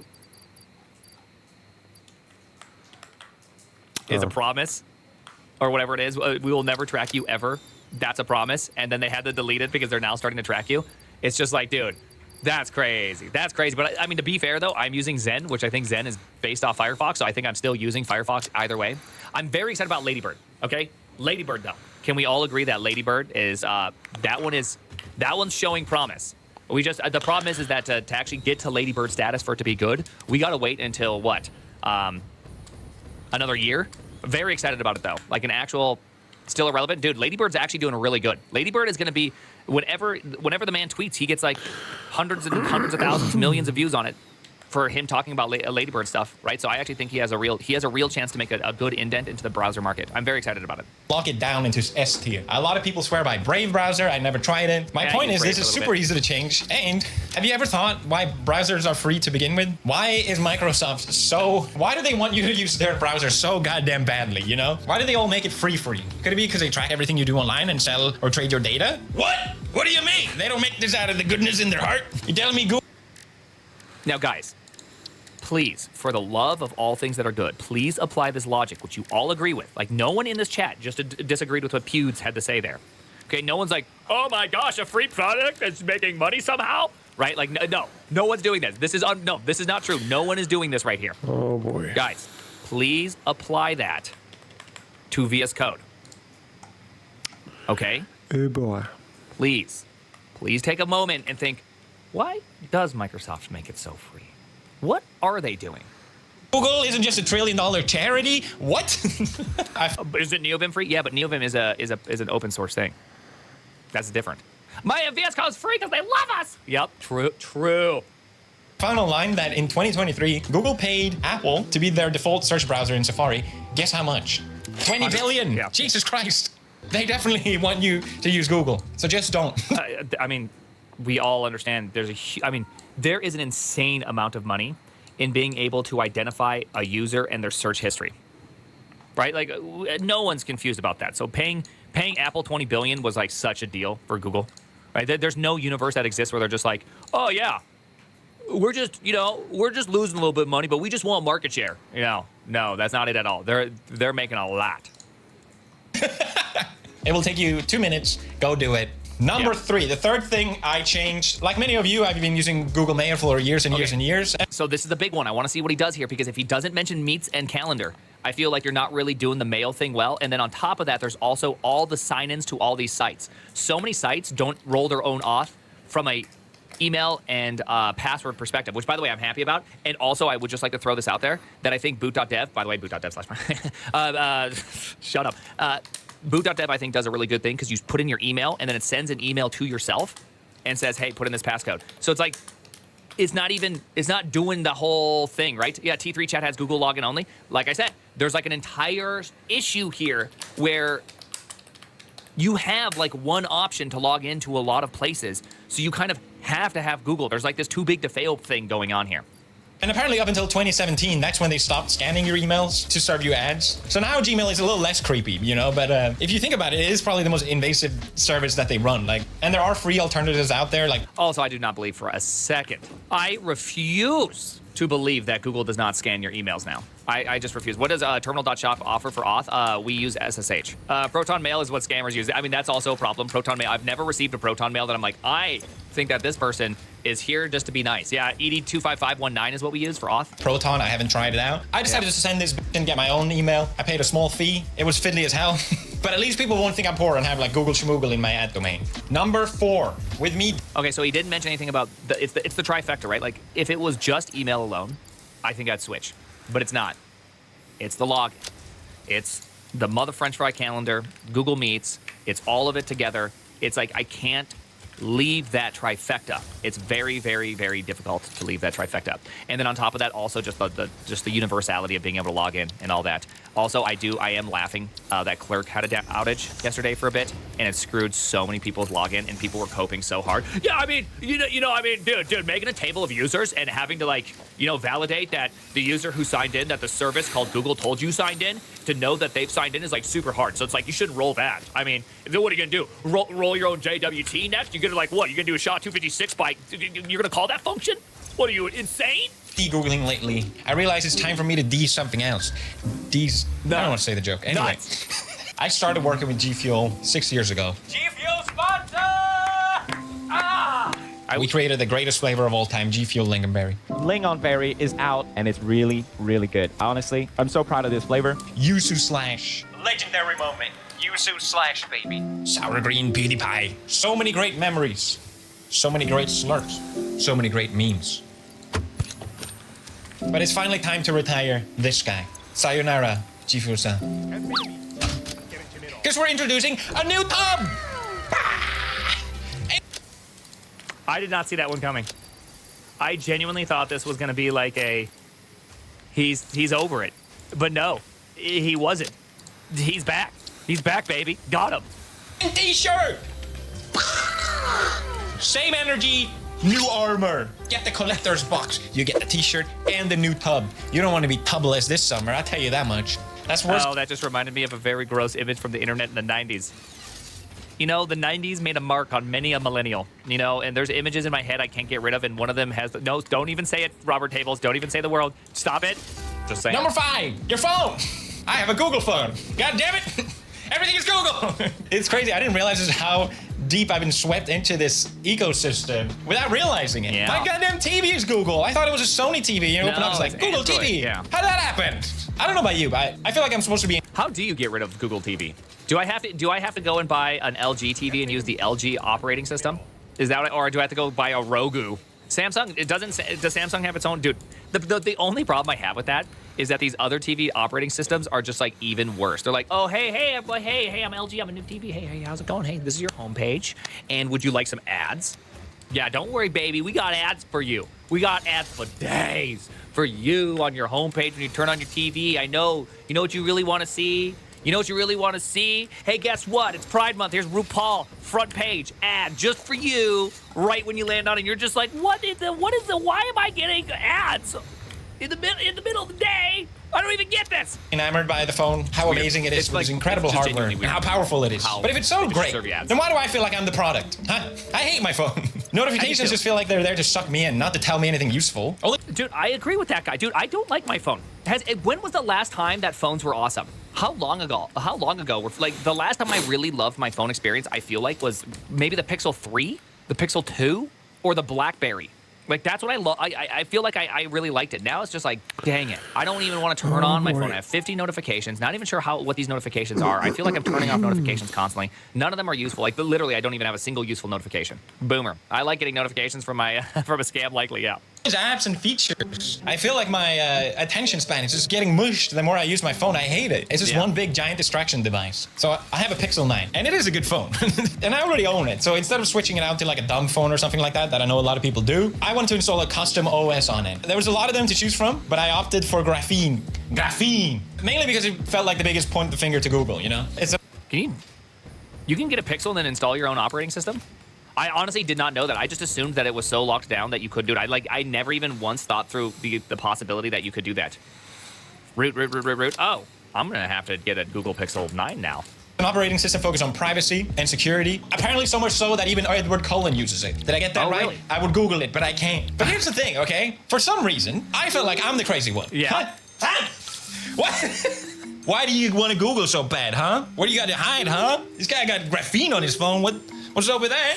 I feel a little judged, okay? But after using graphene, I realized, no, this is how it should be. I'm not the crazy one. There's a few features on graphene that I really like, and these are just to name a few. Especially with security, I really like how they amped it up. But the fact that I close an app on graphene and it closes the app. Okay, yeah, because I still can't figure that out. You know what I mean? Like, I jump in here and I open up this thing and I do the little 3 bars and I look at the different apps on here and I'm just like, okay, here we go. There's Audible. I'm going to close Audible. There we go. I just closed Audible, right? I just closed it. I'm going to walk into my car, and it's going to be like, and now, Chapter 7, Mistborn. And you're just like, no, I closed you. Why are you playing? Why are you playing? You should be closed. I just closed you. I don't know how to close apps on my phone. Wait. So I need high-speed connectors. High-speed connectors to high-speed connectors, and I don't have enough of this. Am I making high-speed connectors? I don't remember. I did the whole show them and swipe it up thing.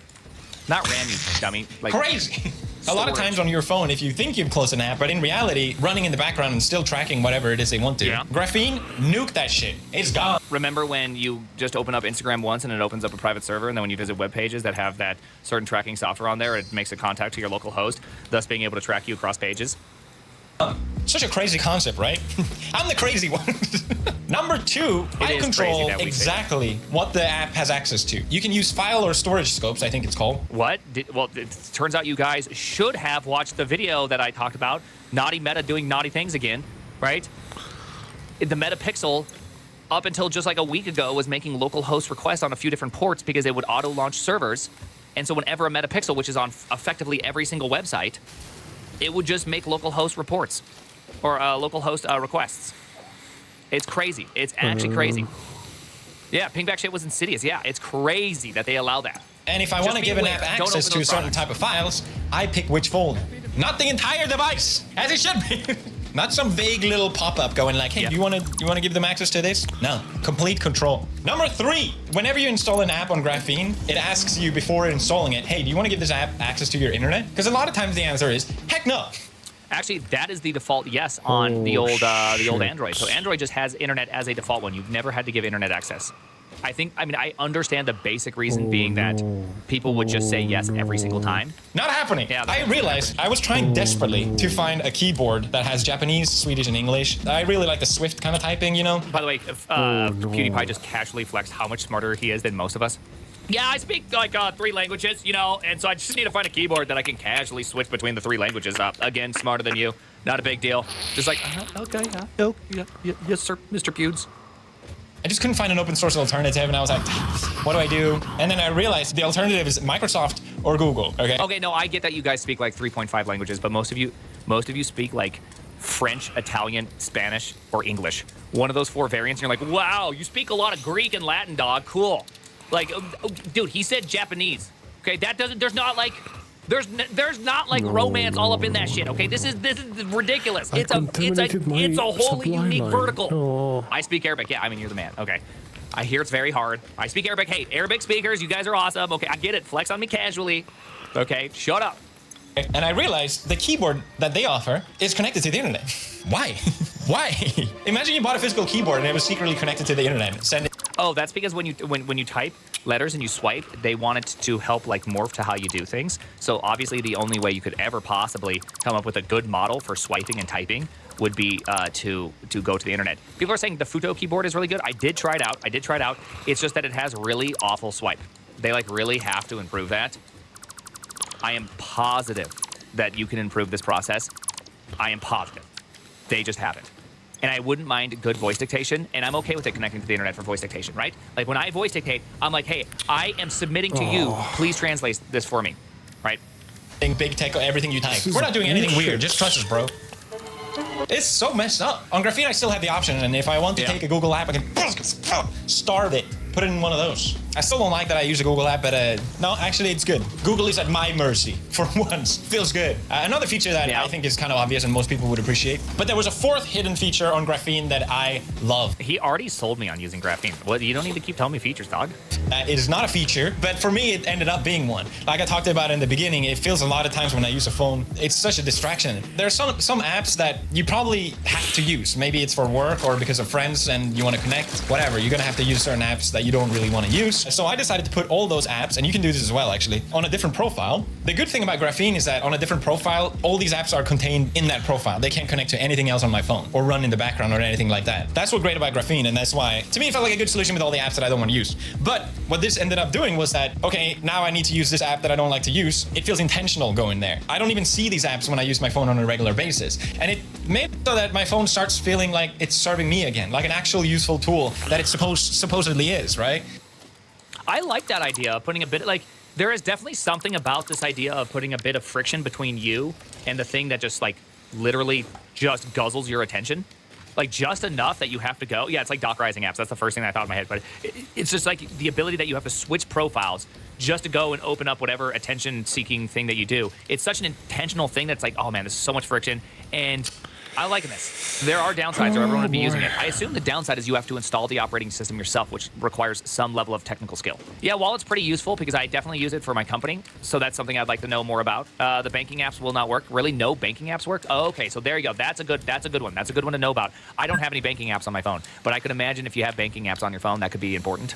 I did so far, Yeah. but it gets better. Okay. But yeah, respect I the had a law. ride this couple weeks. I tell you what. Number, is it 6 or 5? I don't. I lost count. Yeah, I don't know what it is either. It's number 6. Anyway, Okay, nice. Password managers. What do you mean password 123 isn't gonna cut it? I hate password managers. Why? I do feel very uncomfortable with password managers. I don't feel like it's somehow better security. I probably should think about using a password manager. I currently have my own system, but it does make me feel, it makes me feel very uncomfortable. Because they cost 67 pounds. Those are 5 kilobyte size documents? I don't think so. There's all videos of me just That also makes me super uncomfortable that they're storing things somewhere. Like, that's not I don't want none of that. I don't want a self-host Bitwarden. It still makes me uncomfortable. Okay, this whole premise of having your life's passwords in something that can be accessed by other people makes me uncomfortable. I like my own brain password, okay? It's stored encrypted. It still makes me uncomfortable, okay? I have a brain that can memorize large amounts of letters and numbers. YubiKey also makes me uncomfortable because it's a physical piece. It's like I'm walking around with a key that can just access my kingdom, okay? I can memorize 20 numbers and letters and symbols easily. Put it in my old brain box. That's why I have to, yes, that's why I have two-factor. You not only have to have my brain password, but you also have to get in this crap and say yes. Prime casually memorizing UUIDs. Yeah, you can just memorize things. Myself for being cheap. It's not happening. I'm not paying that. I almost had a heart attack when I found out. I'm paying what? But you need a password manager. That's just the reality of today. I thought I was so smart. I was like, okay, fine. Do you really need a password manager? Okay, I still don't have one. I don't need to do these. I'm running Linux. I downloaded a backup, I made it into an HTML, and then I encrypted it, and then I had an alias, so I unencrypt it when I need to use it, and then quickly encrypt it. Is it unencrypt or decrypt? It doesn't matter. Bada bing, bada boom. An alias to decrypt? That sounds very security. I know, bro does an alias. Like, dude, did he literally just admitted on camera, I have a huge giant security hole?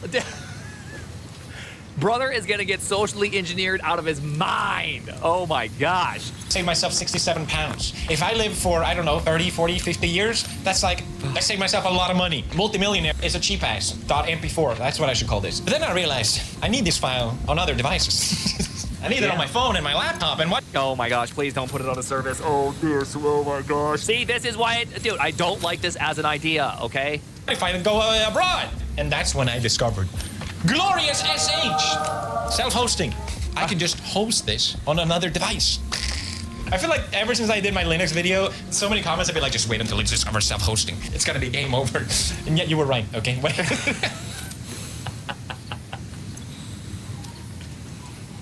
What? Dude, why would you use Kubernetes if you're storing your password somewhere? Dude, what? Dude, bro, what happened if I need my password 900 times in a second? I need to be able to have multiple instances, okay? Hubris of man, dude, it's crazy. 50 servers, one password. I started off. By the way, he is definitely becoming a software engineer faster than software engineers are becoming software engineers. This guy is doing it. This guy is doing it. This is what retirement should look like, by the way. I hope everybody understands this is real retirement. This is what everybody should do for retirement. On a Raspberry Pi 5. This thing is relatively cheap. It's got Ethernet, it runs on low power, and it's powerful for its size. It can do more than enough for what I wanted to do. I found an open source alternative, which is Bitwarden. You can host your own password manager, basically. The problem... What about Bitwarden? Everyone told me Bitwarden. was, I have no clue what the heck I'm doing. What is a reverse proxy? What do you mean I can't just put my IP address in my browser and be done with it? Vault Warden is so secure that it wouldn't let me connect to it unless I set it up properly. Every time I thought I did it, I kept seeing the spinny circle, and I saw that circle for 2 goddamn days. But once it finally worked, magic. I have done it. I had saved myself 67 pounds. Cheers, bro. I do love that. For 2 days. 2 days of hard work to save 67 pounds. Let's go. Hey, honestly, in chat, can we just have a real chat moment? I want you to type 1 in chat if you don't know what a reverse proxy is. You know, like, you don't no need the dunk on the old pewsy woodsy. You know what I mean? At my eyes, it was beautiful. My first successful self-host.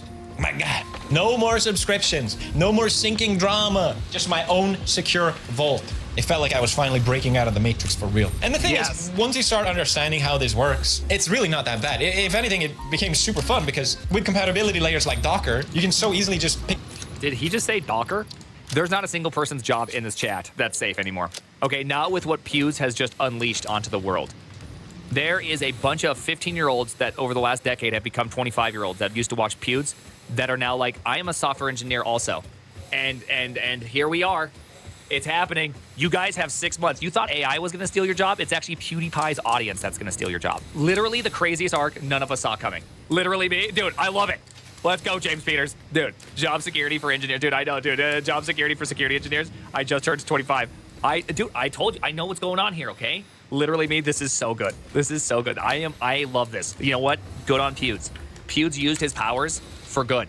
You know, Mr. Beast, maybe you could take like a little note here. Maybe you could, instead of building an AI thumbnail generator and then quitting right afterwards and realizing it was a stupid plan, maybe you could just get people excited about technology and make them want to pursue excellence and learning. You know what I mean? It's kind of crazy. Like, look at Pewds. Dude, there's what's that meme where there's some sort of comparison between 2 things in the world. It's like a crossroads. It's like the Mr. B side or the Pewds side. Pewds is like, I'm going to retire, wife, kids, go family, an excellent, what's it called? Excellent learning world. The second one, yeah, the 2 ways of a modern man. And then the other side's like Mr. Beast, brain rot, Instagram scrolling. Let's go, Pewds. Let's go, Pewds. Of course, I would maybe invite Pewds. Dude, of course. It's not me. It's not me that is the one not letting PewDiePie on the stand-up. It's that PewDiePie's too cool to be on the stand-up, okay? Of course I'd have him. He could be a regular guest. He could drop in whenever he wants. Open invitation. You want to come on and talk about self-hosting? Come on. Yap about it for an hour, okay? It will be great. Get on your flip phone and do it. You got DHH on. Well, DHH and I are buddies, right? DHH is much more in the programming world. Yeah. Okay, it's a different world. Choose what open source software you want to download. Keep trying out different ones. The world is your oyster. Just pluck them from the trees. And everything just works. So I needed a note-taking app. I found one called Yoplin. I have still yet to do note-taking apps. Every time I try to do a note-taking app, I don't think I can do notes. Like, I honestly think I'm too stupid. The only thing I can do is sheets of paper, and if I lose the sheet of paper, it's just like I'm never going to be a note boy again. No, I'm out. I'll never, ever do it again. Ever, ever, ever in the universe. Dude, I lost my notebook like 3 months ago. Haven't replaced it. What the hell kind of life am I living? That's how you say that, Yoplin. It had a desktop app and a phone app, which is exactly what I wanted. But when I installed Yoplin, this is where things got weird. Do not judge me here, okay? This is... You can probably relate to this, actually. Have you ever been so lazy that you try and find another alternative, but then that leads you... What word did he just say after lazy? Have you ever been so... Dude, did he just Joe Biden an entire sentence there? Can we go back for a quick sentence? What the hell did he just... Dude, no, I don't think he said the word alternative. He definitely just fell apart there. That's how you say that, Yoplin. It had a desktop app and a phone app, which is exactly what I wanted. But when I installed Yoplin, this is where things got weird. Do not judge me here, okay? This is... You can probably relate to this, actually. Have you ever been so lazy that you try and find another alternative, but then that leads you... My friend, that was not alternative. Like, I can hear PewDiePie's accent. It's not like I'm over here. Like, I'm not... Dude, he Joe Biden that one, okay? That was just like... And just moved on. Dude, the man retired so hard, missed a word, and he's just like, I ain't got time to go back, okay? I'm too busy trying to self-host and get rid of Google. On a road that... Stop judging him. I'm not judging him. This is fantastic. Man just co-fethate all over the place. Was 10 times more complicated than just not being lazy. The image that I was trying to install on my Pi was not compatible. It was 86 by 64. This is ARM-based structure. I love that he just said 86 by 64. Let's go. That's favorite dimensions. My favorite dimensions. It's one of those things that if you have never really thought of, right? If you have never really thought about that, it is such a weird set of numbers next to each other if you don't already have in your head some level of history. Like, you look at that and you're just like, what the hell does that even mean? What the hell does that even mean? Right? It's weird. Yeah, I know it's x86 64, but it looks like, it doesn't look like that. You know, like when you're just recalling it and you have no, you know, it makes sense now. It didn't make sense then, right? When you first walk by it. People don't go, oh yeah, oh, you're on x86, that's a 32-bit architecture, idiot. Oh, x86 64? Yeah, that's 64-bit architecture, idiot. Doesn't matter. Not compatible, I can just find another one. But I thought, hey, why don't I just quickly install this on something that does run 86 by 64? And I look around and I'm like, oh. Well. My Steam Deck runs 86 by 64. The Steam Deck also has some sort of forcing. I thought the Steam Deck had some sort of rule about 32-bit stuff as well. I have no idea. But that's awesome. If he runs this off his Steam Deck, let's go. Let's go. So you may be asking, Felix, did you use your portable handheld gaming console to host your note-taking app? Yes, but it gets worse, actually. Steam runs Linux. Beautiful. It actually runs Arch, which is the distro I use on my desktop. Match made in heaven. Oh, did you see that? He said he now runs it on his desktop? That means he left because his original Arch video, he did not, in fact, have Arch on his desktop. It was just on his laptop. He had Mint. Yeah, he's all in now. He left Mint. He's an Arch boy. Full Arch boy. Let's go. Dude, cinema. This is cinema. He moved, yeah. Hey, I'm glad some of us were paying attention. Some of us were remembering things. Virginity? I'm gonna be using Mint. Yeah. Absolutely confirmed. Thought to myself, well, it's filled with all this like Steam bloat. I should probably uninstall Arch so I can then install Arch. I mean, it seems like it seems reasonable, but can we all take a second and be like, this is a Steam Deck, though? They have to have some things built in that it's going to just go horribly wrong, right? Like, it has to, like, by the very nature, it has to go horribly wrong. No, they don't? I would just assume they do, right? Really? I don't know what's wrong with me. Don't ask. And I did this, of course, just so I wouldn't have to. Oh, okay. Dude, find another image of my... Can we all say Steam OS? Hey, is Steam, are you being based? Wait, Steam's based? I think Valve and their underage gambling that they support is really unbased. But this is based. Valve very unbased often. Valve making all their money off of 16-year-olds who have dopamine issues, and they completely abuse that and hurt both parents and children. That's not good. But this, good move. But hey, Steam, I'm going to give you a +1 in your category, okay? +1 in your category.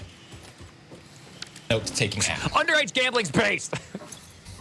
But anyway, it works. At the end of the day, that's all that matters. Okay. Now, I got my notes app running beautifully. Number 7 or... I'm actually confused. How does he communicate? Like, he obviously has some sort of tunneling going on, something that allows him to be able to reach, you know, well, I would assume it's much more than just, or is he just in his house? Can he leave his house and take notes, or is he just bound to his house? Does he have something outside of it? Probably just use Tailscale? Okay. Glorious SSH. Well, you have to have some sort of reverse proxy. What the hell's a reverse proxy?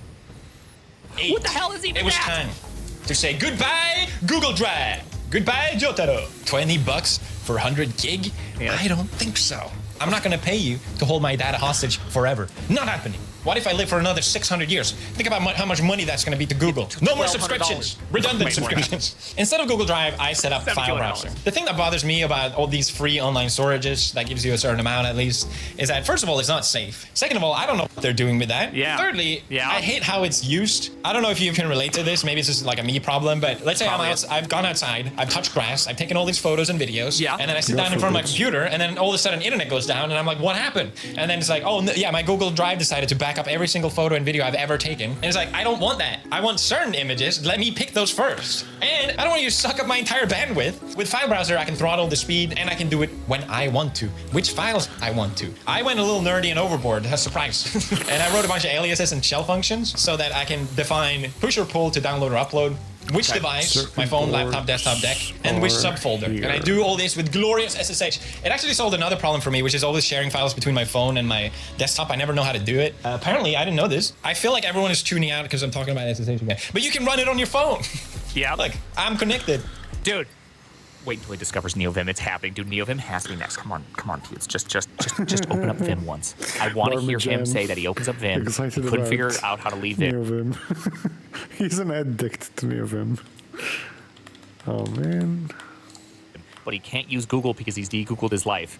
And then now he's like stuck. He's just like, what the hell do I even do? And then like 3 days later, so he's like, so I read the whole help manual, and now I go. And then he's better than TJ, and he commits to NeoVim.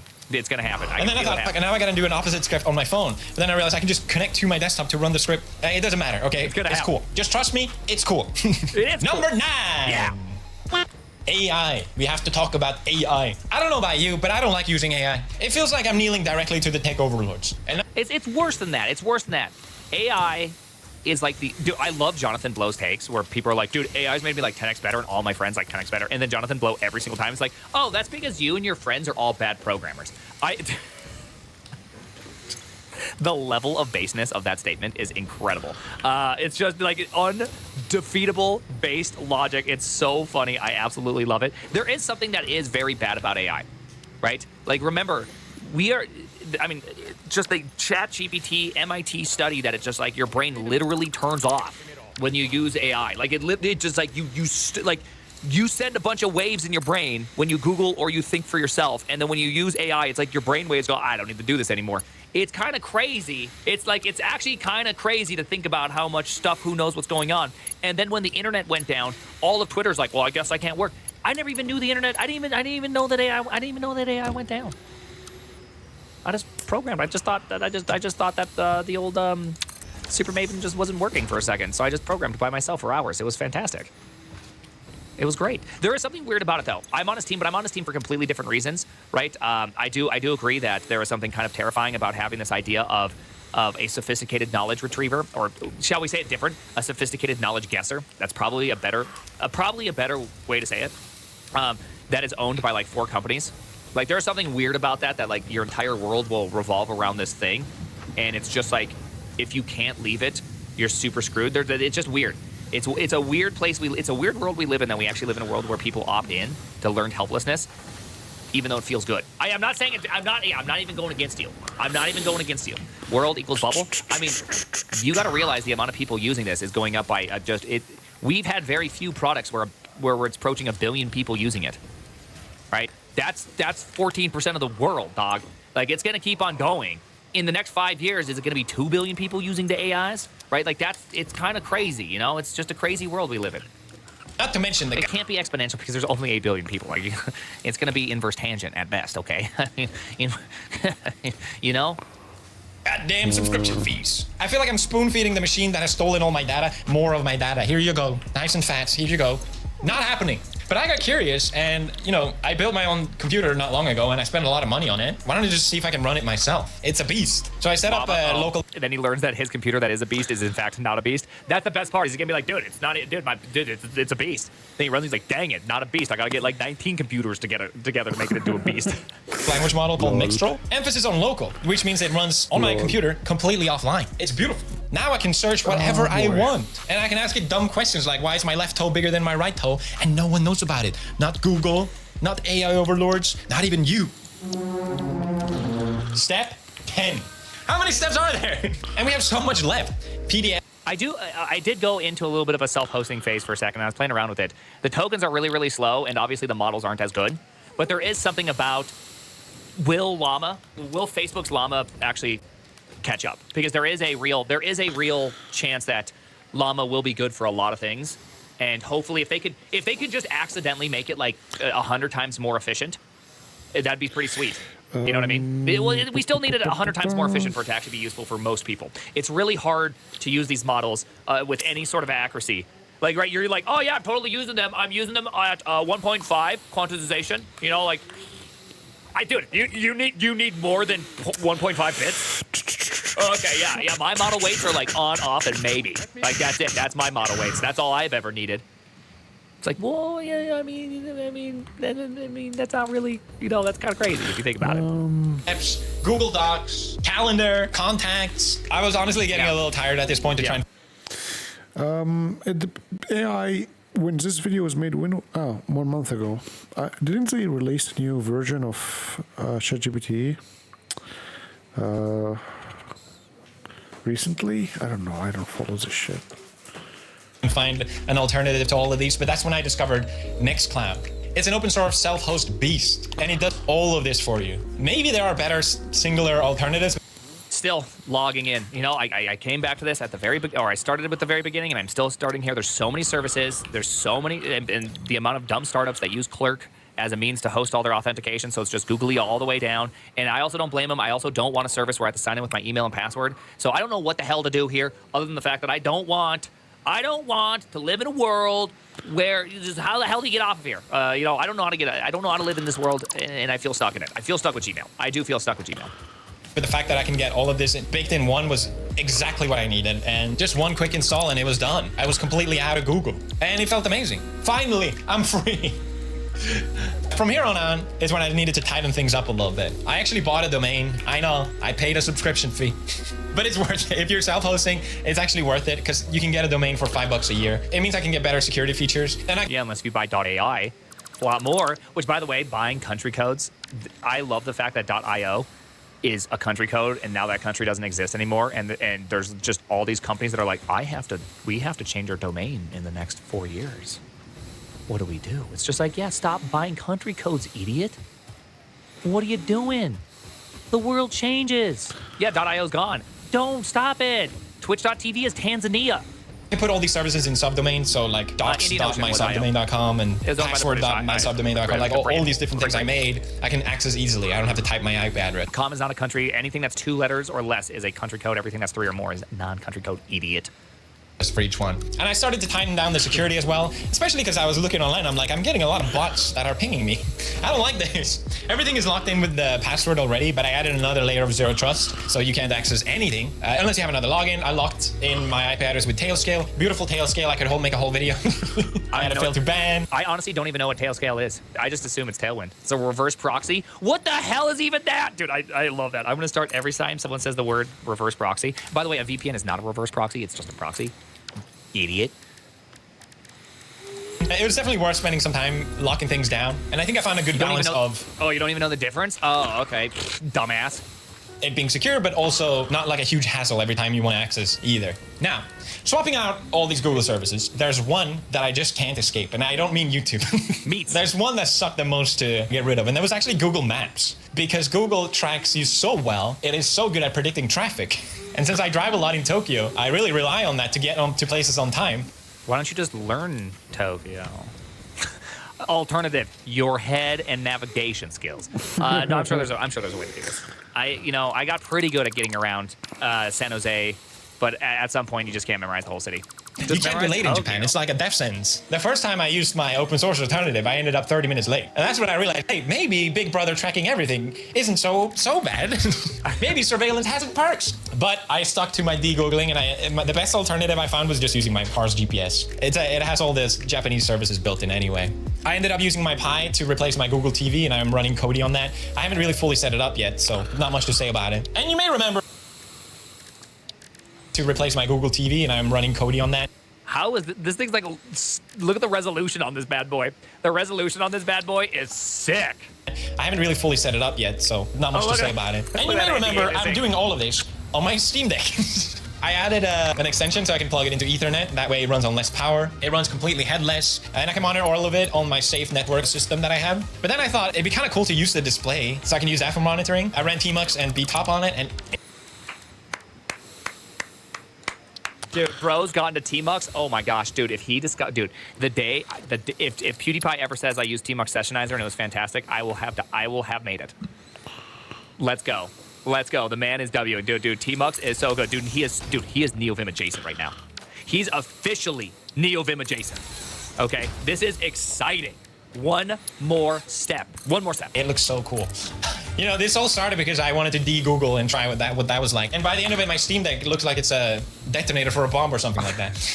And before you ask, yes, I can still game on it, all right? It runs 2% of my CPU. It's like this weird home lab abomination at this point, but I love it. I love looking at it. I got it sitting next on my desk. It's just a vibe, man. Every time I see it, I'm happy. Another fact that I like using my Steam Deck is the fact that I can just use whatever I have around me. People have these like super sick home lab setups, which are awesome. I get it, but my point with this is that if you wanted to de-Google, you can use whatever you have at your disposal. It shouldn't cost you any extra money. Like, I'm not gonna pretend the Steam Deck is the ultimate self-host device. You're probably better off using a Pi, but maybe you have some device laying around at home that you can run Linux on. Bring it back to life, you know? Instead of throwing... I just love this inspirational part. I am just like so happy right now.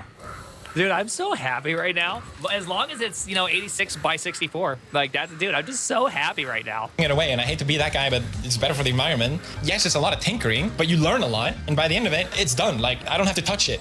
Google's mantra is don't be evil, but I still think they have a lot to... No, it's not that. They explicitly removed it like Firefox explicitly removed privacy stuff.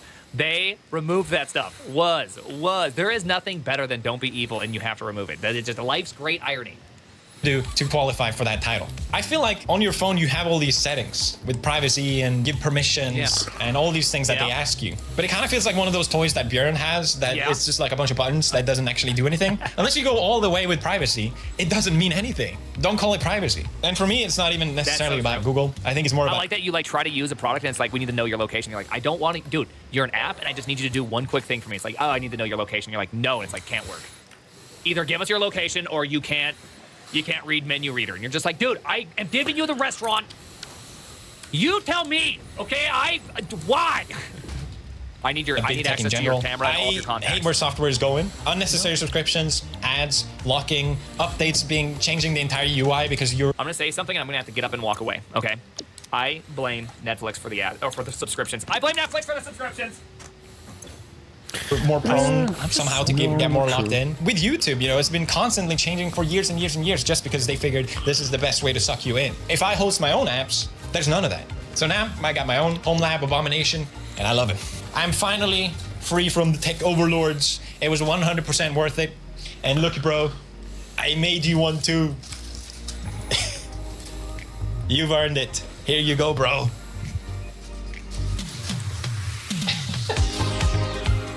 This video is sponsored by Saily.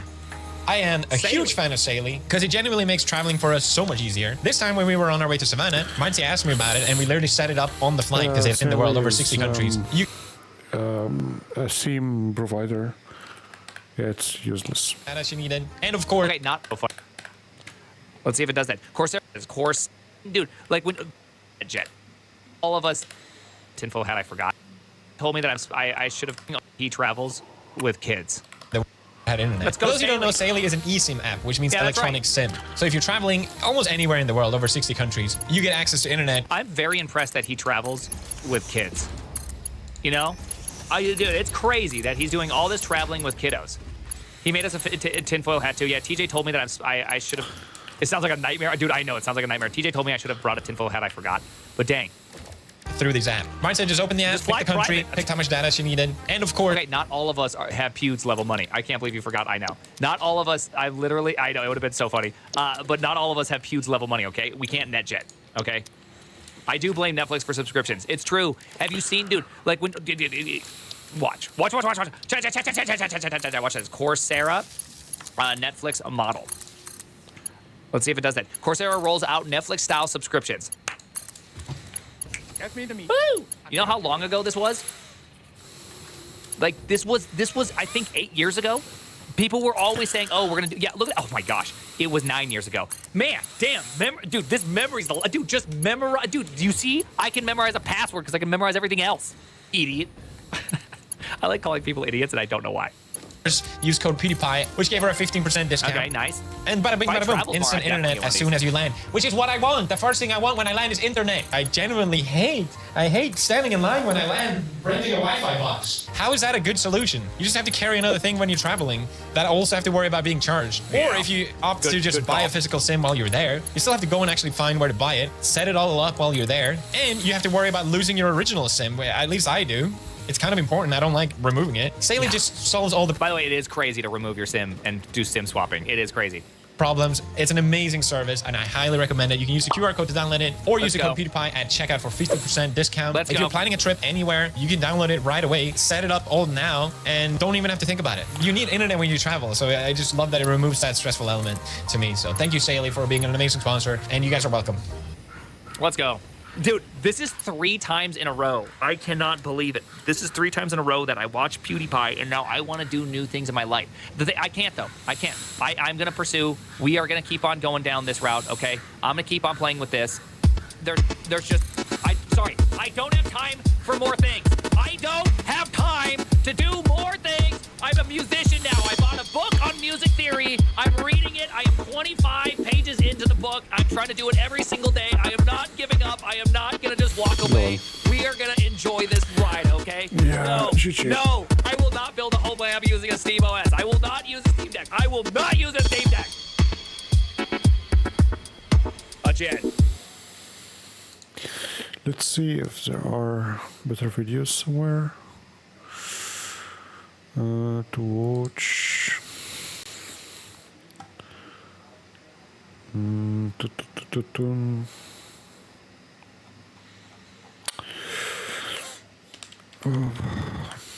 gonna be right back, guys.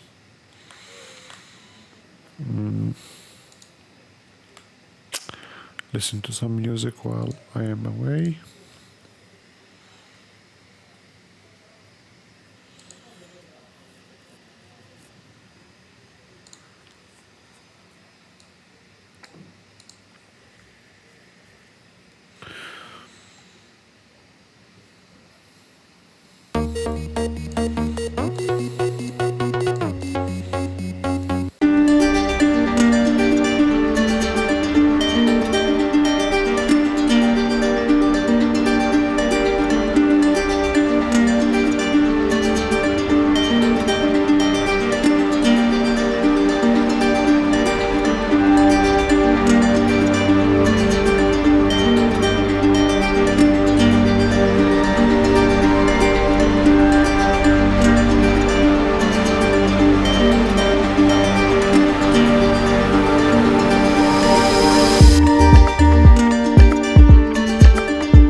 Under the bus whenever the press exposes something like this.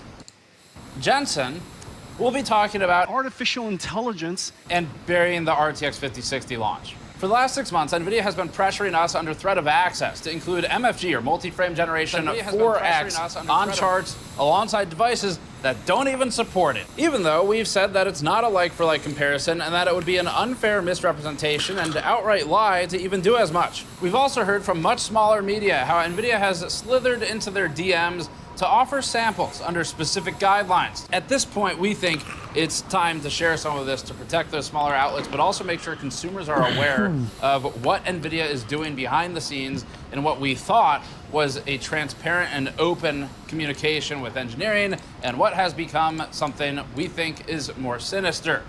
And I guess this might destroy the possibility of working with NVIDIA at any point in the near future, because it is a kind of scorched earth approach, but that's the GN Chef special. Scorched earth. Intel's been on the list, AMD's been on the list, NVIDIA's been on the list, and off the list, and on the list, and off the list, and on the list. And they're on the list again now. NVIDIA's restriction of the newest RTX 5060 review units and drivers is interesting, where they're not distributing drivers until launch day, but it's not special. Today is about, in our opinions, NVIDIA's malignant poisoning of the media by creating a facade of open access to its people and then using those people like poker chips to subversively try to advance a certain narrative, even though it already controls 90% of the market. And less than ever, NVIDIA has needed to engage in subterfuge and manipulation, and yet more than ever, we feel that they're trying it. And that they decided to try changing editorial direction with us, of all of the outlets, made us talk to other media outlets to learn about their experience of it. And we'll have some of that later in the week as well. Now, in order to continue to be allowed to talk to thermal engineer Malcolm and technical latency expert Guillermo, both of whom are audience favorites and people we greatly enjoy working with, we've been informed that we need to talk more about multi-frame generation, especially MFG4X, and include MFG4X on charts, even with cards that can't feature it. And NVIDIA wants to reinforce, we think, Jensen's lie, where it's committed to making sure that 5070 equals 4090 is true. Maybe there's a concern of a future class action or something, and they want to create a paper trail to try and say that actually it is true.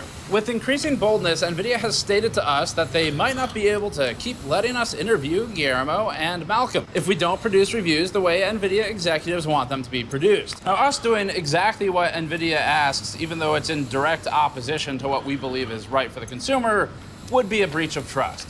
And it would be lying, sort of like what Jensen did when he said this. 4090 performance at 549. We brought you this video with store.gamersnexus.net and 10% off coupon code IDGAF, as in, I don't give a fuck. You can apply it to our GPU Paper Launch t-shirt, which shows a legally distinct GPU entering a shredder to be turned into a nice green piece of paper. It's possible that NVIDIA applies this particular brand of retribution to us today, and so to continue supporting our independent reporting, head over to store.gamersnexus.net and grab one of these t-shirts in a 100% cotton or comfortable tri-blend. You should also check out our mod mats, including our new B-Stock mod mat listings for a more affordable large variant, and our ever-popular GN15 large PC building anti-static mod mats. Our project and soldering mats are also available in blue, green, red, and yellow, and offer a thick, high heat-resistant surface for any kind of project with easy cleanup. Consider also our new tabletop gaming dice kits, like the E-Waste inductor dice with embedded inductors within them, or the Snowflake the Cat dice. These are high-quality, sharp-edge resin dice for tabletop gaming with a fully custom wooden box bearing the GN Alchemy logo, each coming with its own card in the style of popular card games.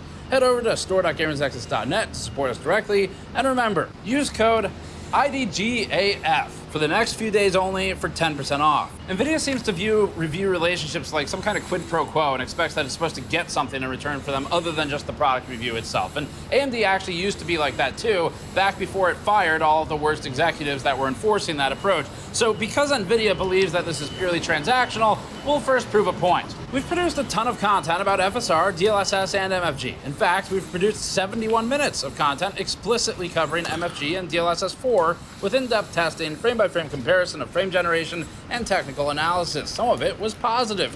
Our 5090 review was 40 minutes long. The teardown was 29 minutes long, meaning that our MFG and DLSS in-depth testing actually is longer than our 5090 review content. If we had included MFG and DLSS coverage in the 5090 review, it would have been under 4 minutes, and something else would have been cut. But it's never enough for NVIDIA. NVIDIA wants MFG4X in the charts of the reviews themselves and in the reviews. Here's the bigger problem. NVIDIA has created a situation where you can't trust the independence of any MFG or DLSS coverage because of the way it's pushing these constant threats of access to hardware, or in our case, the not even implicit, but the straight up explicit statements that interviews with people like Malcolm or Guillermo are possible if we include things like MFG in the reviews. So they have undermined the integrity of any of that coverage. I personally cannot look at anyone's review where they talk about MFG or DLSS without wondering if they got the same talk we did. And that's a problem, especially now that you all know about it. So NVIDIA told us that adding MFG and DLSS reviews was necessary to, quote, secure budget, to have Malcolm and Guillermo technical interviews on thermals and latency, even though they do not pay us. In fact, I paid tens of thousands of dollars now to fly out to their venues and their offices to cover those things. It was our cost. Our budget was the only budget in this entire conversation. And they're talking about securing budget as if this is somehow a paid exchange. Now, I don't know if that was a Freudian slip where maybe they pay other people for coverage like that. But whatever the case may be, that was how it was delivered to us, where in order to continue doing these types of interviews and for them to, quote, secure budget, we had to cover things a certain way in the reviews that were totally unrelated to the people we were even interviewing. It made no sense. But they know we don't take money for them, so I have to wonder if they view these interviews through a lens of thinking we view it as a monetary gain, such as through the other ads that are run on them, as some sort of big transaction, the way NVIDIA looks at everything. And if that's the case, then it's just plain dirty. But either way, even ignoring this misrepresentation of so-called budget, we already have over an hour of content on MFG and DLSS, and it's still not enough for them. Possibly because it wasn't purely positive, but we won't capitulate, because if you give NVIDIA an inch, they'll take a mile, and their drivers don't even fucking work anyway. This whole thing is bizarre though. Malcolm is a thermal engineer. He has nothing to do with MFG, and to be clear, we are almost certain that he has no idea he's being treated as a poker chip by NVIDIA's upper command. We like NVIDIA's acoustic, thermal, and latency engineers and have friendly rapport with them. We find them to be honest and intelligent without being marketers. The information is genuine and comes from a genuine place. I would absolutely love to continue working with Malcolm and Guillermo, but that's what makes this so gross from NVIDIA. NVIDIA is now undermining even that trust with its engineers by poisoning the well. It seeps into the ground and it can't be removed. We can't trust NVIDIA's motives for anything now, and at this point you shouldn't either. And frankly, it's disturbing how many times NVIDIA brings up Malcolm's name specifically when we talk about MFG and charts, because again, he's a thermal engineer. He makes fans and metal make things cold. That is what Malcolm does. He does not make fake frames and then put them onto charts and then lie and claim that a 5070 is a 4090. So I assume that the reason they keep bringing him up specifically in this non sequitur is because they know we like working with him. And that, again, just makes it even dirtier, because NVIDIA sees this opportunity of, he doesn't seem to give a fuck if we take away the cards. What if we take away access to the people the audience likes and the people that Steve likes working with? NVIDIA has accurately identified that if our GPU sampling is cut, we'll just get the hardware a different way, and they won't be a part of the conversation. That's their decision to make. If they don't want the opportunity to say anything at any point in a review, they don't have to have that opportunity. We can go get it, we'll do the testing ourselves, and we'll proceed as normal. So instead of trying to use something of less value as leverage, NVIDIA has pinpointed that we get along well with engineers, our audience likes them, and the content is great and unique. But why stop at good content for the brand when you can weaponize it to extort a certain directive? There's a lot of big words in that sentence, so that means that's the right way to do it. Frankly, if NVIDIA is viewing this as quid pro quo, then NVIDIA should be abso-fucking-lutely flattered that we've spent as much time as we have covering things like their thermal solution and doing so positively, because I think it's actually brilliant. That is how much we liked it. I will, in this video, still give them credit for the things that they've done well. But it was genuinely fun to work on. We had multiple videos calling it good. We included Schlieren imaging, which nobody else did. And we included specialized acoustic testing, which I'm also fairly certain nobody else did in that level of detail.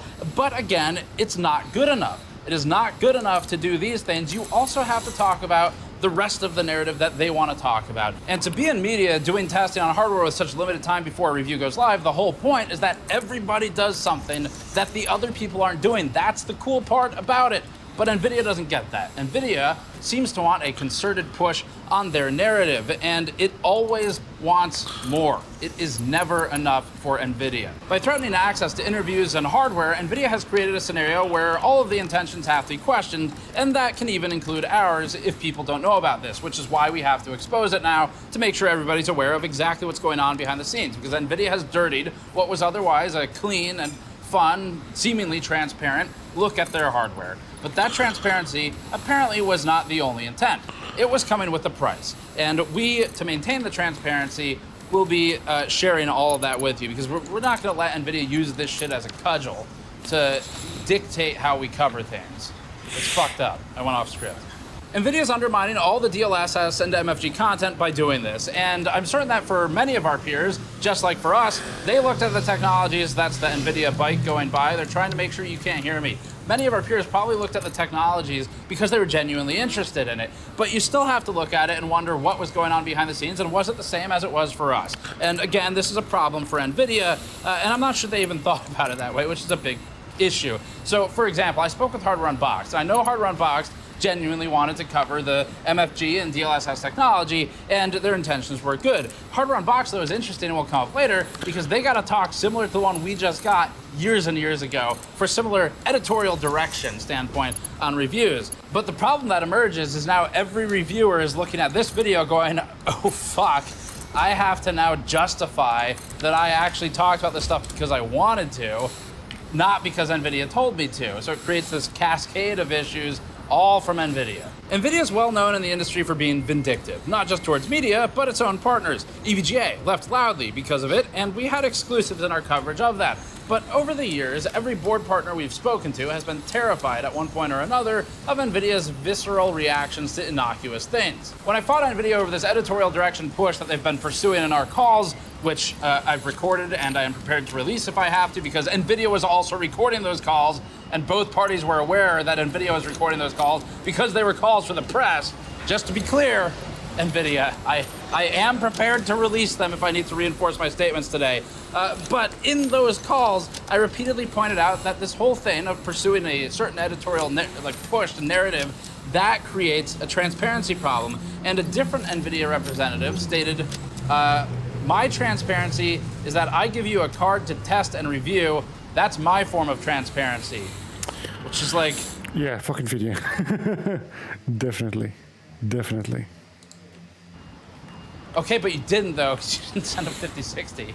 And for the people who did get it, the drivers aren't public anyway. So, first of all, fuck off for even saying that. And secondly, it's not even true. The fuck off part's not in the script. But our contacts are good people, and so we've wondered where all this is coming from. The answer is from the top. We asked other people, not our contacts, and particularly former insiders, and found that executive-level decisions from 3 people are landing on PR around the world to force through media.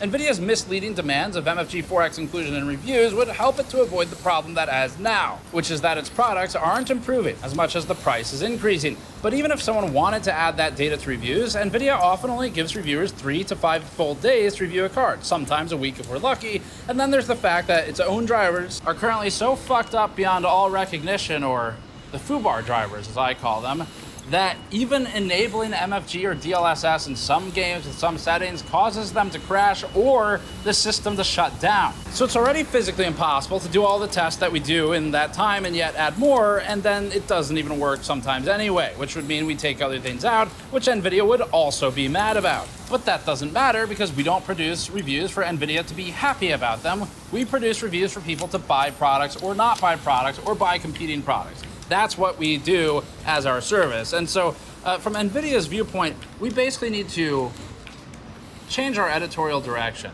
And pressuring us isn't going to work, but it's also not the first time NVIDIA's done this for people. The last time, they chose other Steve from Hardware Unboxed. And back then, it was only the access to hardware they threatened, which Steves don't care about because Steves can get the hardware from other Steves in the industry. Frankly, I think they're discriminating against Steves. because we're at a 2-for-2 hit rate on Steves who have been threatened by NVIDIA. But we've also learned something interesting. The last time this happened, back when Hardware Unboxed was told to adjust their editorial direction to include more focus on technology that wasn't ready for prime time, we learned that, allegedly, the directive came from the top, one of 3 people, and was forced down through media contacts. We also learned from numerous former NVIDIA employees that the executives have a culture of throwing people under the Jensen bus, which adds a new layer of deceit to the whole approach. Because now, instead of access to a simple physical hardware product, and instead of also adding this sort of Damocles over the reviewer of access to interviewing and engineering discussions, it also has the third run, which is that anyone in the media with a conscience is going to wonder how exposing something like we're doing today is going to affect the messengers who are given the message to send to us when it goes back up the chain, and they have a "who did this to me" conversation. So I know these demands aren't necessarily coming directly from the representatives who work for NVIDIA and talk to us. We think it's coming from above them. And to try and prove this theory, I went and I spoke to a ton of other media you all likely know from all around the world. And I learned that in all of these regions, there is a consistent theme of this background pressure of covering certain things in a certain way in reviews. And that is a global thing for NVIDIA, which we think means it really narrows it down to the top of the top, because this is not some like rogue American PR thing. This seems to be a company culture thing. And when this is seen at the top, I want to make sure that the executives don't have the ability to just blame the people below them. That's why I emailed one of them. Matt Webley, the head of GeForce Marketing, immediately tried to put his employee in front of him as a shield when I sent an email saying we need to speak on record. We told our contact to please stay out of it and pushed Webley for answers on a recorded call because he's an actual executive who has control over some of this stuff. And we wanted to speak to someone who has the full and accurate picture of what happened internally to go over how they're doing this again. It's just like when we spoke to Asus at Computex last year. The first thing they do is put someone in marketing in front of us. Nice guy, not the right guy. And we kept pushing until we could get the director of something to try and get answers. And that would be what we were doing here. But Webley stopped responding for a week after I told PR to stay out of it. So we replied to acknowledge that his response was loud and clear, and that we'd communicate his thoughts to his customers. We also anticipated vindictive sampling actions, so we've preempted that. Let's take a walk down memory lane. In 2018, HardOCP broke a story about the NVIDIA GeForce Partner Program, which was described as follows, quote, "The crux of the issue with the NVIDIA GPP comes down to a single requirement in order to be part of GPP. In order to have access to the GPP program, its partners must have its gaming brand aligned exclusively with GeForce." That was a quote. "I've read documents," said Bennett, "with this requirement spelled out on it. What would it mean to have your gaming brand aligned exclusively with GeForce? Honks for the GeForce Partner Program here in Taipei." Quote, "The example that will likely resonate best with HardOCP readers is the Asus Republic of Gamers brand. I have no knowledge if Asus is a GPP partner. I'm simply using the ROG brand hypothetically. If Asus is an NVIDIA GPP partner and it wants to continue to use NVIDIA GPUs in its ROG branded video cards, computers, and laptops, it can no longer sell any other company's GPUs in ROG products. So if Asus wants to keep building NVIDIA-based ROG video cards, it can no longer sell AMD-based ROG video cards and be a GPP partner." End quote on that one, as an example of what we think is vindictiveness. In 2020, NVIDIA tried to restrict Hardware Unboxed's access to GPUs because they weren't front-loading and heavily emphasizing ray tracing testing, which Hardware Unboxed maintained was because the technology simply wasn't ready yet. That was their opinion. We'd agree with it as well, especially in that era. But NVIDIA didn't care. And for the internet out there, look, we get it. We get that NVIDIA makes more money with AI than it does for gaming, and that by simply selling a gaming GPU, it's giving away money. But if it wants to abandon gaming, it should just do it. It's okay, NVIDIA. It really is. If you want to just leave gaming and make all the money from data center and enterprise, you can do that. Just don't fuck it up for the rest of us on your way out the door by trying to manipulate how the coverage is handled. And it almost reminds me of the SGI situation, which is out of business now. And SGI only sold GPUs for the most part to enterprise, data center, and B2B. They didn't think that consumers could really afford GPUs or would have a use for them. Jensen Huang founded NVIDIA with some others and pursued consumer graphics and built the company that it is today.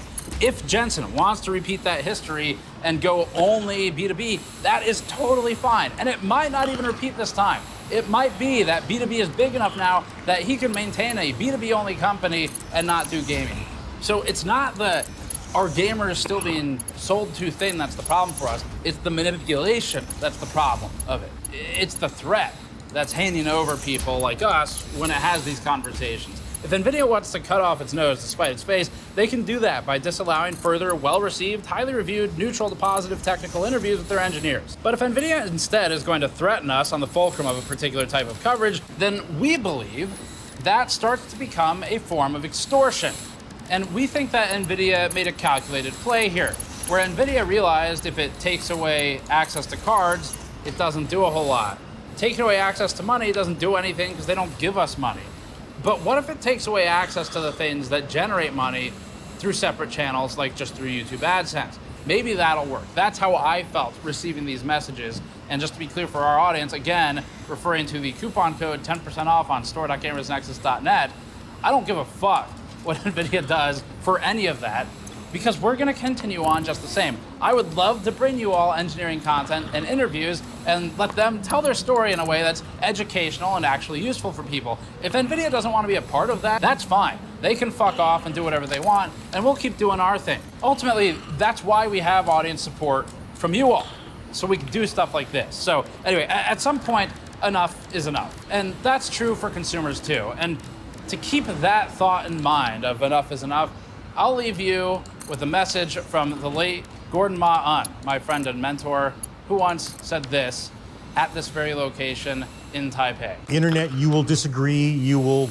piss and moan in the comments all day, you will cry about it, scream about it, go on Twitter and Reddit, and then you go to buy your NVIDIA card. And the internet, because I know you right now, is like, yeah, this is like, I only care about value, you know, F you, NVIDIA. You know, what's up with the prices? Hey, Gordon. Oh, I'm sorry. We're in a restaurant.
Okay, let's watch Razer. Apple wannabe and Lord of the Edgelords Razer is having a lot of problems with its laptops, including some that are $5,000. The problems include broken trackpads, unstable operating systems blighted with busted bloatware, Synapse software causing significant drops in frame rate, but also being required to get full performance, customer support that tortures consumers by making them spend hours troubleshooting defective devices, and more. While Asus remains the #1 complaint in our inbox in terms of companies, Razer is also pretty high up in that list, and we started digging into this back when we received a tip from laptop reviewer Just Josh a couple months ago. We've broken Razer's laptop issues into a couple key areas, kind of like how they've broken their laptops in a couple key areas. And we're going to be walking through those today. Again, I have to stop it for 1 second. I think also J2Sense made 2 videos about it recently, I think. J2Sense, he's another YouTuber who makes tech videos, if you want to watch him. From evidence all over the internet to try and understand what's going on, and more importantly, help inform people who might be considering a Razer purchase, especially a laptop, so you know what you're walking into. Before that, this video is brought to you by the Lian-Li Lanquil 217. We recently reviewed the Lanquil 217 on the channel and found that its thermal performance is overall competitive with other top cases. The Lanquil 217 combines a set of larger 170mm front-mounted fans with more standard-sized internal case fans for high airflow. The front of the case offers the ability to rearrange the fans to offset them towards either the CPU or the GPU, with wood accents along the case to give it a unique look. Learn more about the Lian-Li Lanquil 217 at the link in the description below. So here's why we're here today. First of all, we've experienced some of these issues ourselves on this Razer laptop that I bought for work use a little while ago. This year, Razer launched its new Blade laptops, and those include the RTX 50 series GPUs, and they have a lot of problems. Some of these are on NVIDIA's side. A lot of them appear to be on Razer's side. But since we don't really review notebooks, they haven't really been on our radar that much. Speaking with Josh from YouTube channel Just Josh Tech, however, we discovered how problematic Razer's laptops can be. In Just Josh's review of the Razer Blade 16 recently, Josh complained about poor performance, stability issues, trackpad issues, issues pertaining to Razer's Synapse app, and more. He said this. Oh my god, guys. Razers are consistently the buggiest laptops of any that I've tested, and this one, it is really bad. Overall, Razer needs to get their act together. This is completely unacceptable on a laptop at this price. And for reference, that laptop is one he ended up purchasing for around $4,000. Now, as a result of these 4K? criticisms, and from his tip that he sent us earlier in the year, we decided to try and carve out some time at some point to dig more. If you have 4K and you don't buy a desktop, like you can buy 2 good desktops if you really need them in 2 places. 4K on a laptop? No, that's a waste of money. No, that's bad. Into what's going on by just scouring all of the various forums to see which kind of complaints map and nest together. It's like either, depending on which side you're on, either the psychopath thing or the crime scene investigation thing, where you have the corkboard and all the red strain, and except all of them just go to Razer. All of the red strain it goes straight to Razer. It's not really, doesn't really have a whole lot of different paths it takes. For 4,000. It's all just straight to that logo. So we come through the Razer subreddit, Razer's official forums, and our emails, and various laptop reviews on the web to see how prolific the Razer Blade issues are. We focused on the company's newer 50 series equipped notebooks, which released this year, and ended up coming across a litany of user-reported issues across a wide variety of areas. These issues primarily persist across Razer's terrible software, the Synapse app. The trackpad just breaking, external display connectivity, performance, failure to wake from sleep, and crashing, and plenty more. But we're going to start with the trackpad because it seems to be one of the most prevalent and is, in theory, easiest to identify here. In a Reddit poll with 106 total votes, 41 users say their Razer Blade 2025 laptop had issues. Now, of this poll, 24 users reported that their Blade 2025 laptop had, quote, other issues. So not only is this a real issue, but it's one that we've even experienced with our one-of-one Razer laptop ever purchased. This is the first one I bought. Might be the last one, other than for reviews. Now, diving into specific complaints, we found a mountain of identical issues with the trackpads. User FoldQuick6368 wrote on the Razer subreddit, quote, my friend and I both got the new Razer 165090s and both had the same exact experience. For the first day, it worked flawlessly, but then within a day, weird issues started cropping up with the touchpad. It'll get into intermittent states of being very sluggish, randomly clicking when you're trying to move it, and cutting in and out. It happened exactly the same way for both laptops, updating drivers, windows, restarting, reformatting, etc. None of it fixed it. Changing precision touchpad sensitivity or click settings also did not do anything, end quote. Now, corroborating this, Reddit user Askin1337, which is an excellent number to use for a name, echoed the criticism and added, quote, just picked up the 2025 Blade 165080 last night, having the same exact issue. It'll work perfectly fine for a while, but then suddenly the trackpad has a mind of its own, ignoring inputs, reacting sluggish to my tapping, freezing altogether. Literally experiencing the issue right now as I'm typing this, end quote. And it keeps going. In the same thread, user Toponer127, it's just like being teleported back in time, I don't know, about 18 years at this point. I guess that's just what you get with the Razer laptop community. I'm sorry, I shouldn't be roasting the Razer buyers right now. They're having a hard time. I guess I'm also one of them, so Anyway, Poner127 added, quote, I get the same issue with my 2025 Blade 165080. I find sometimes I'm able to get out of the broken state by repeatedly trying to use physical clicks and two-finger taps on various parts of the touchpad. End quote. On Razer's forum, a user wrote about how the touchpad stops responding on Razer Blade 16 2025 notebook, and Reddit user PM Me or Table Saws, and check your inbox, we've sent our table saws, wrote that the third time was the charm with the Blade 16. Quote, pre-ordered the new Blade 16, trackpad issue, returned for refund. Bought another one, trackpad issue, returned for refund. Bought one last night, and if there was one tiny thing wrong with it, I was done with Razer for good. It's perfect, end quote. User The Zest wrote that his unit was replaced twice, both units with defect, making for 3 defects in a row before getting a retailer-issued refund. So going through this, we started scouring all the different user reports to try and see if anyone had done troubleshooting such as reinstalling drivers, trackpad or touchpad drivers especially, reformatting, anything like that, toggling on and off Synapse and other software, to try and see if this is a software or a hardware issue. We found this post from Reddit user Tesla V25, writing that driver updates, quote, do not fix the issue, end quote. But importantly, this user also added another key aspect to our report. Quote, Razer support is being really slow to respond and I can't get a hold of a solid answer, end quote. And that is gonna come up more in our last section about their support. Now, there was another post we found from Reddit user, don't mention my name, please. Oh, wait. Is that the name I'm not supposed to mention, or is there a different name that name's referencing? Anyway, don't mention my name, please, says that Razer is aware of the issue and said Razer is investigating it. 2 months later, on June 28th, Just Josh conducted a poll on the Razer subreddit to ask, quote, is your trackpad still broken? With 44 total votes, 10 voted that it's still broken, though they tried to contact support.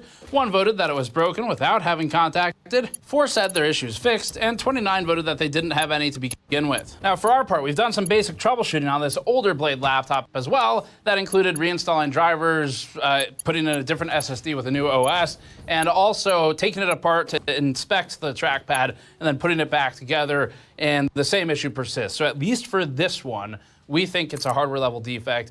And based on what we're reading online, it seems that this is true for a lot of these that we're reading about. Now, up next is Razer's software, which has been problematic for at least 10 years now.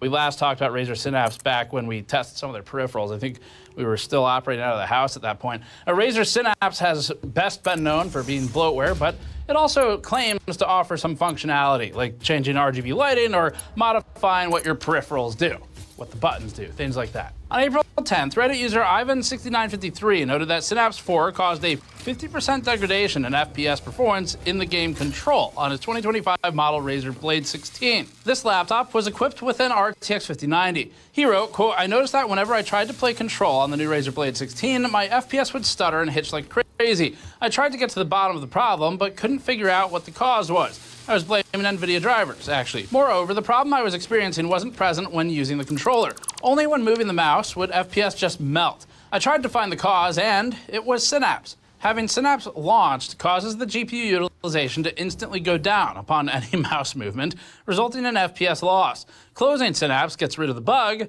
but you have to have Synapse launched, otherwise you are limited to 120 watts on the 5090 laptop GPU, end quote.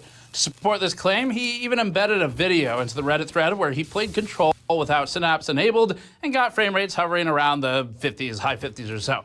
With Razer Synapse open, however, performance would occasionally dip down into the low 30s. Now, we don't have a 5090 Razer laptop, but that last part about needing the software open, but also the software causing the problem, that is worth looking into. So we did find some reviews of this particular model, and those reviews corroborated the same thing, that they needed the software open in order to modify the performance presets. Razer eventually released a new vBIOS, but it didn't fix the issues. The Redditor provided an update stating, quote, no change. Synapse still affects FPS on mouse movements in some games. Control, League of Legends, Dota 2, Phasmophobia, Ghost Watchers. Some games still freeze and crash, like Control and Monster Hunter Wilds, end quote. But again, just one user report's not enough, and we did look around, and we found a lot of people saying the same thing, and that is also not Synapse's only problem. Previously, Just Josh Tech posted on the Razer subreddit that the software caused double typing issues and gave examples of how it made him type hour with 2 R's and please with 2 P's.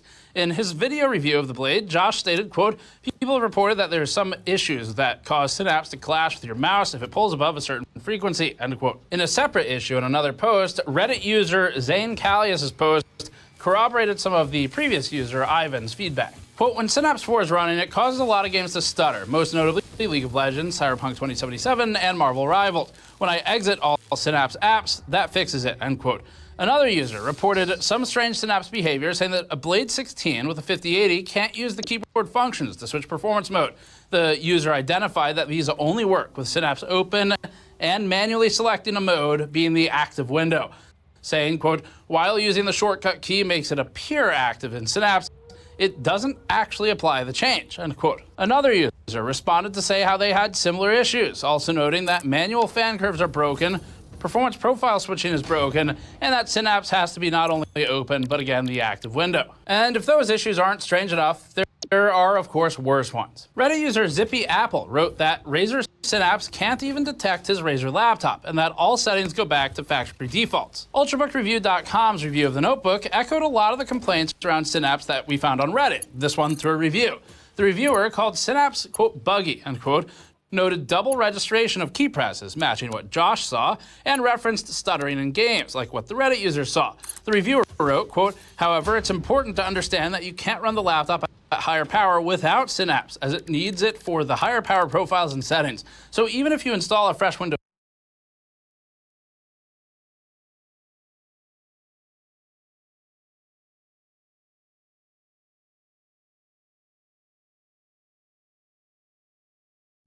I already knew that Razer had many problems, but I didn't know it was this much. Like, holy cow. Holy cow, guys. Windows copy on your unit, you'd still have to install Synapse as well. And like at this point, Ultrabook Review also noted... At this point, what are they selling? Are they selling software? Are they a software company or a hardware company? Like, come on.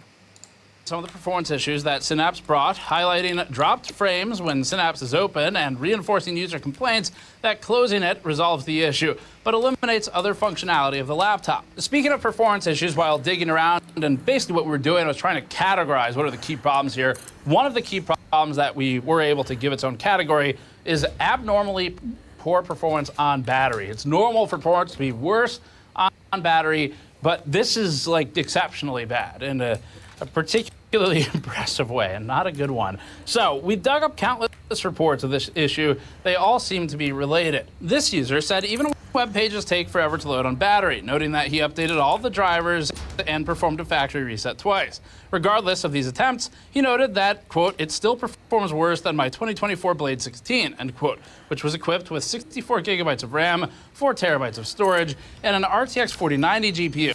He concluded, quote, if I could, I would probably return for a refund.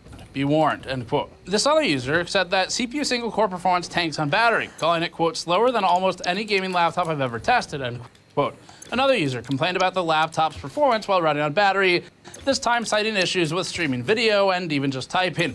The user said that even offline video playback is laggy. In a review on Crimson Tech of the 2025 version of the Razer Blade 16, which was equipped with the 5070 Ti in the review, the publication stated, quote, another big issue is performance on battery. The moment you unplug this thing, it becomes noticeably slower. The whole system suddenly just has random stuttering, and basic stuff like starting Windows Explorer is now just slow. The Synapse app also becomes even less responsive, and stuff like function keys sometimes straight up just don't work, end quote.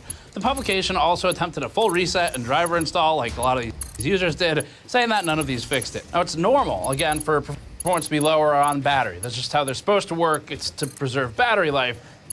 But it shouldn't be so low that typing is laggy or that video playback is stuttery. So there's something worse going on here. And we also unearthed a ton of reports about external display functionality with the Blade laptops. So this is a new category. One user said a 5090 equipped Blade 16 would, quote, flicker on and off for games, end quote, when connected to an Odyssey OLED G9, showing a video to support this. Now, it's possible that the G9 has its own issues, so we looked for other displays. This user had issues issues with the HDMI port not working, with another complaining that HDMI resulted in issues with refresh rates and inability to dock with both the laptop screen and the external display functional. The user noted that the monitor cable combo works fine for other laptops. Even more users noted issues between the IGP and the DGPU, which isn't unique to Razer but adds fuel to the fire and the chaos. This went on and on in this thread, indicating clear issues with HDMI somewhere. But part of the challenge with display problems is that there is a lot more room for it to be other things.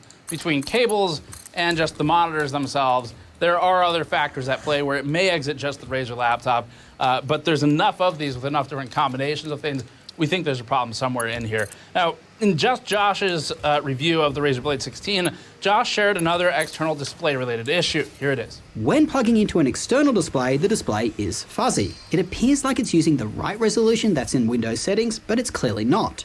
You have to go and set it down to a different resolution and then back up to its correct one for it to register. In addition to all of this, Razer's forums contain reports of artifacting with external displays on a 5080 and other users complaining of external displays causing the laptop to freeze, requiring removal of monitor configurations from the registry. Several posters in that thread noted issues with Samsung displays specifically, so it's possible that there's a specific issue between these two devices. But the bad news for Razer is that that's not the last category. We also saw just a lot of crashing and booting issues just generally described. We tried to distill it down. One of the worst ones mentioned a 5080 equipped Blade 18, noting in-game crashes that led to the laptop becoming, quote, unusable, end quote. The user's description on Reddit sounds like the OS got corrupted on crash, which we've seen in the past on various devices internally as well. Other users noted BSODs, or blue screens of death, that could be a result of anything, not necessarily Razer, or NVIDIA driver crashes, which could be NVIDIA's fault, as they've had a lot of driver issues this year. Jared's Tech is another excellent laptop reviewer who's helped us find laptops in the past and has also discussed these issues. In his Razer Blade 16 with 5090 review, Jared's Tech said this. I also need to note that I couldn't test our usual Red Dead Redemption 2 on this laptop because it kept crashing in the same part of the test every single time. And this was a problem that NVIDIA was able to replicate, so presumably it will be fixed at some point. We also had a few crashes in Control, but it was nowhere near as consistent. Now, separately, one of the other common themes is just a general lack of quality control, and this also starts to involve NVIDIA. In The Verge's hands-on impressions of the Razer Blade 16, the reviewer said, quote, "My first review unit had noticeable hardware issues and was replaced by NVIDIA, which provided the blades for RTX 5090 testing. I've only had the replacement unit for a few days, and while it doesn't exhibit any of the same performance issues or buzzy speakers,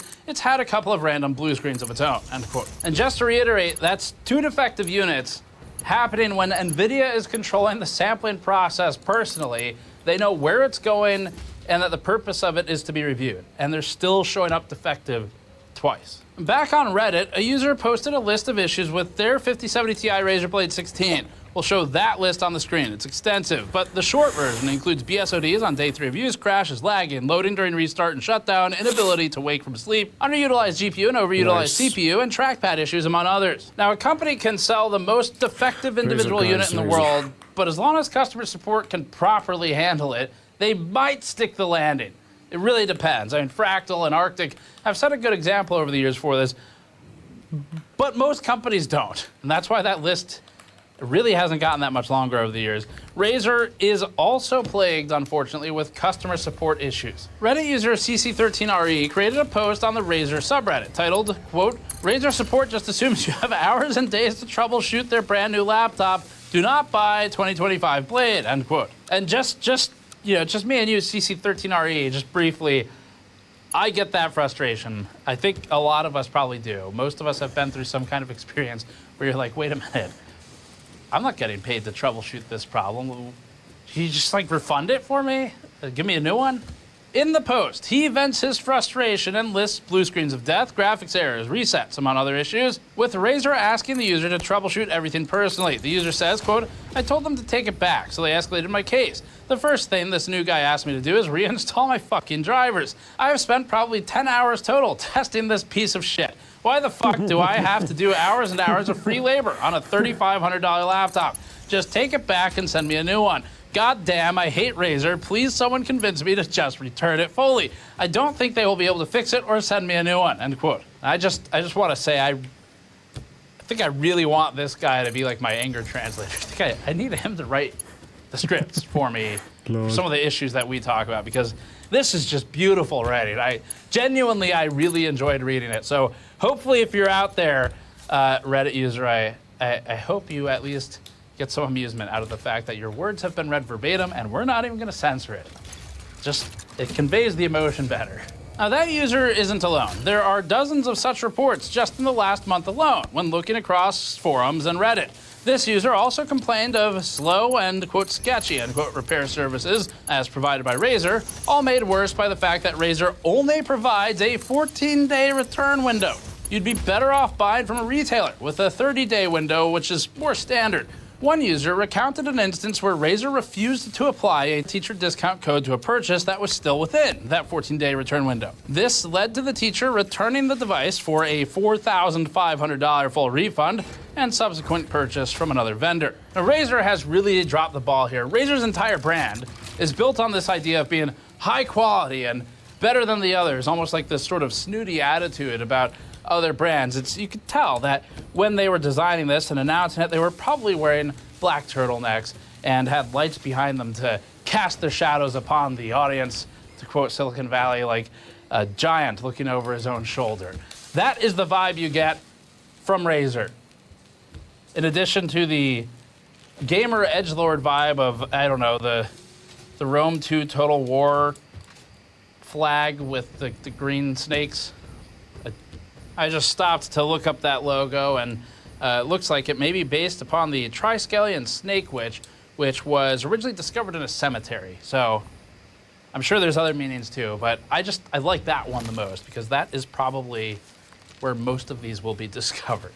Now, the fact that Razer's laptop issues pertain to several different problems like performance, trackpad, software, external displays, and more paints a broad picture that Razer doesn't know what it's doing. The blade is only sharp enough to cut corners in its quality control and customer support. Now, the reason we're running this report is so we can better understand this, because we've seen a lot of these complaints, and this is kind of our first step these days. So we talked about this in our ASRock motherboard issue report a while ago, months ago, earlier this year, where this is the first step we normally take to understanding a problem so that we can then maybe try and chase something down and hopefully force some kind of concessions from the company or promises or whatever that they can then break later, but at least it's on record.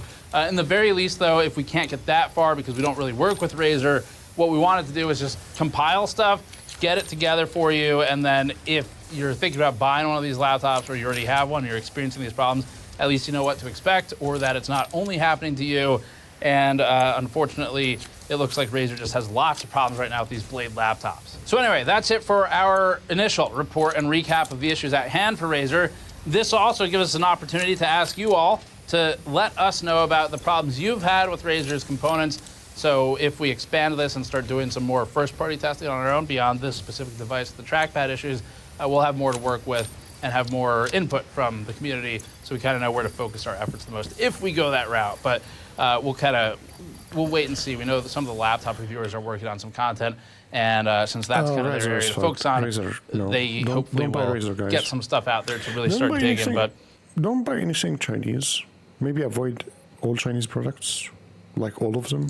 You know, if we need to get more heavily involved, then I'll go buy some Razer laptops, and I guess we'll do that and chase them down the way we did Asus. But for now, that's the report for you. Hopefully that is helpful. Razer, I mean, it's like every meme you would expect as an enthusiast, where they've always kind of had this reputation of like, wow, they sure really try hard to look super cool and like they're enthusiasts, and they really just come across as like a worse Apple with more problems, and that is reinforced by this. So that's it. Subscribe for more. Go to store.gamersnexus.net to support this type of report directly so that we can fund all the research for it. And you can go to patreon.com/gamersnexus to throw a few bucks our way every month. Thank you for watching. We'll see you all next time. Good video. Good video. Not gonna lie. Good video.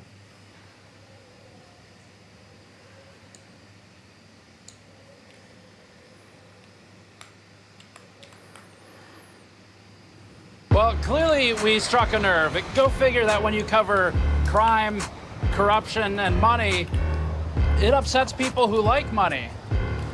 This is Bloomberg. Bloomberg likes money. I came out here at 5 a.m. this morning to make sure, and it sure seems like they have a lot of it.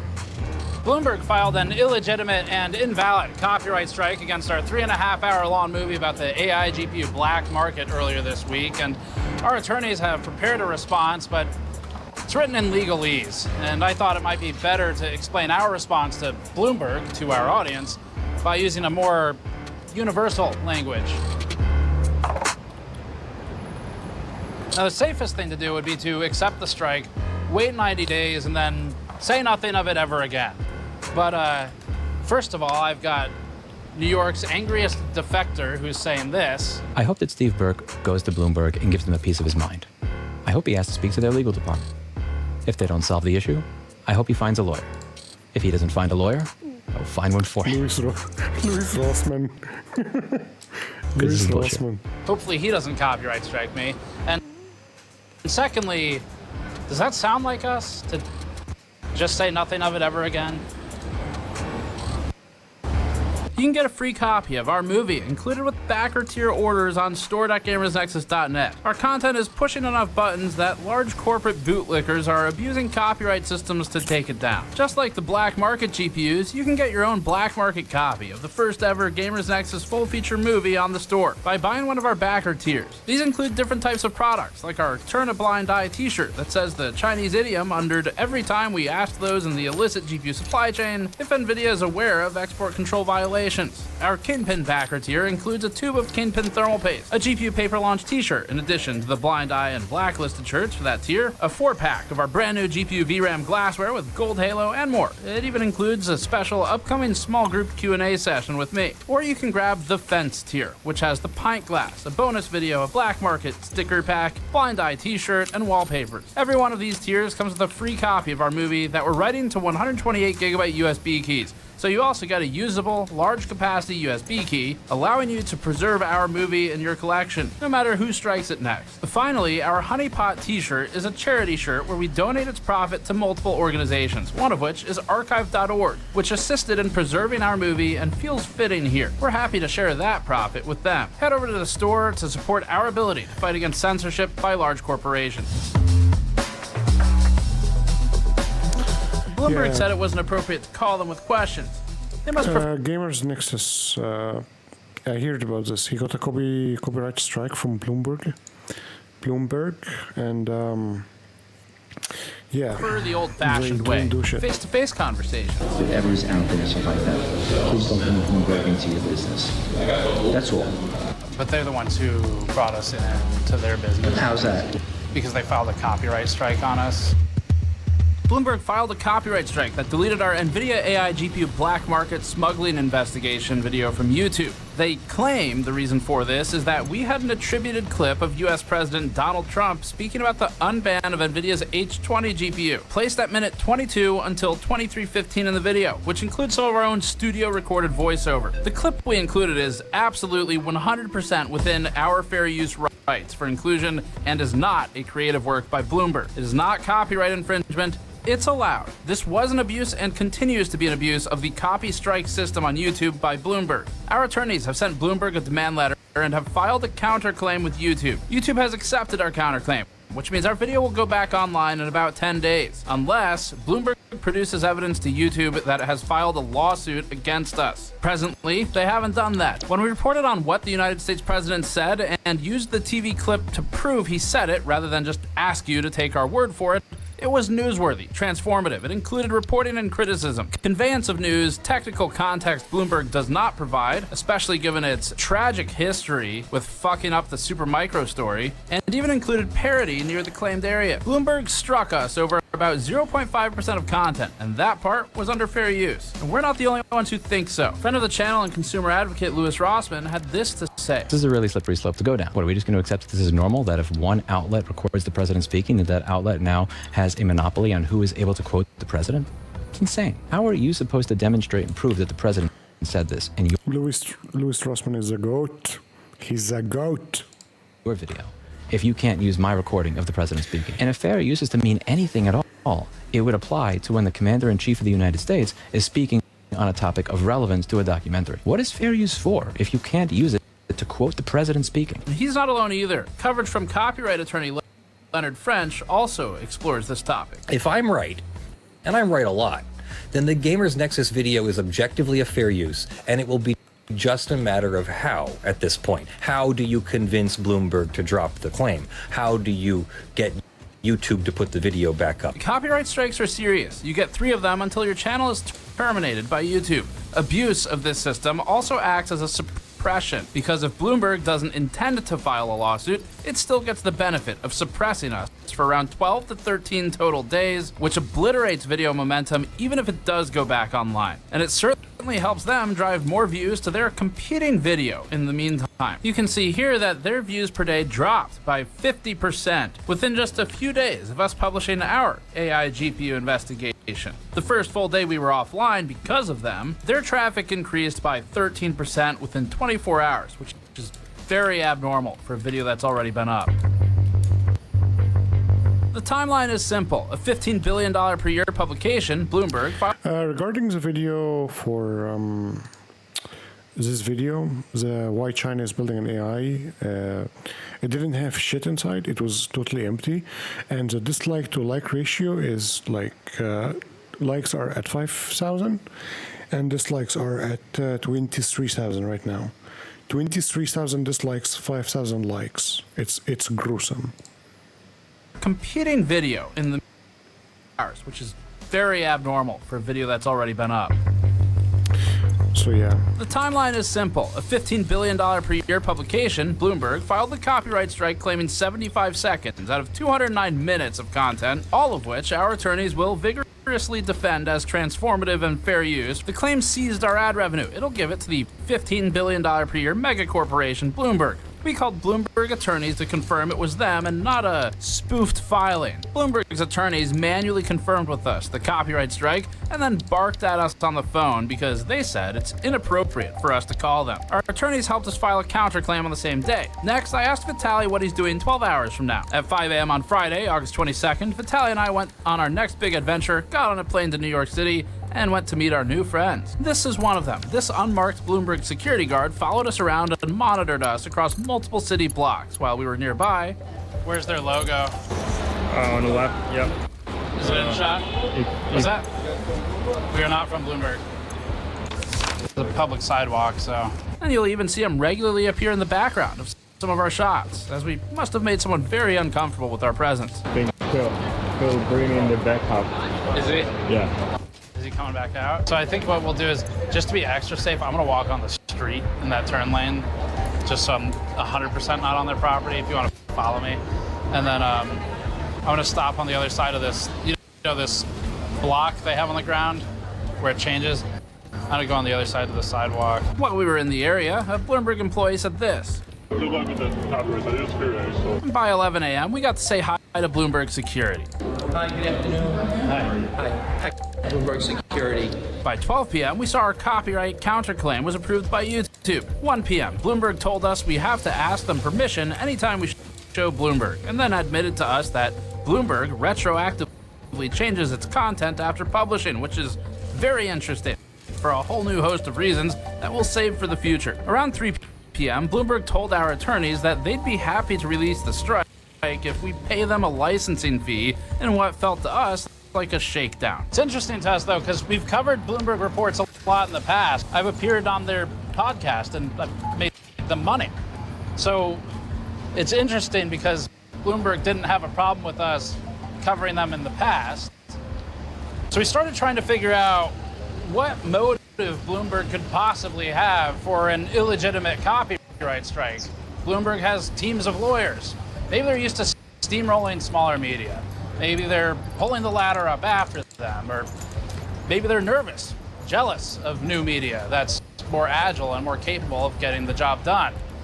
We're not really sure what their motive was, but we came out here to try and figure it out. As one possibility, maybe Bloomberg copyright struck our video because it recently had a failed attempt to do what we did successfully. It flew all the way out to China to try and find AI GPUs and server racks, failed to do so, had its access revoked, and then filmed a bunch of footage of sand in a desert. So could it be because of their pathetic, botched attempts at doing what we did when they flew out to China, were unable to find anything they went looking for, filmed a bunch of sand in a desert, failed to provide any answers to the questions they were asking, and then came back empty-handed. Bloomberg's own viewers certainly had questions. They wrote things like this. Why is this a story? Bloomberg's big investigation is just China's building some data centers. We don't know what chips they use. Groundbreaking journalism. If you don't know, then you don't have a story. Reporting without any information. WTF? I thought they would actually show us real chips being used. Worthless information. By the way, that information I found on satellite maps as well without wasting so much money. And the best one, quote,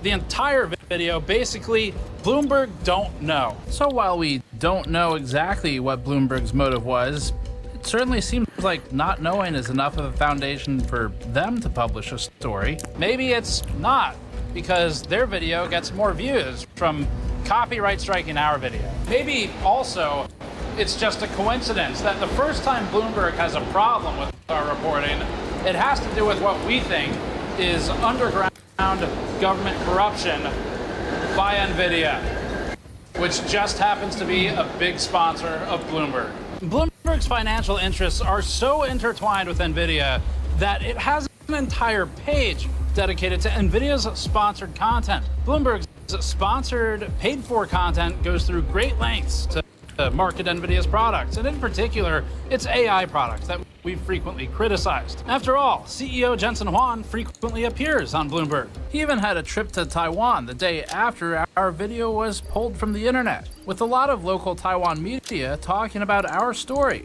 in relation to NVIDIA. 透过画面来了解这些晶片如何突破美国的管制，进到了中国的市场。只是没有想到，影片上架没几天就被平台以违反数位千禧年著作权法，昨天遭到无预警的下架。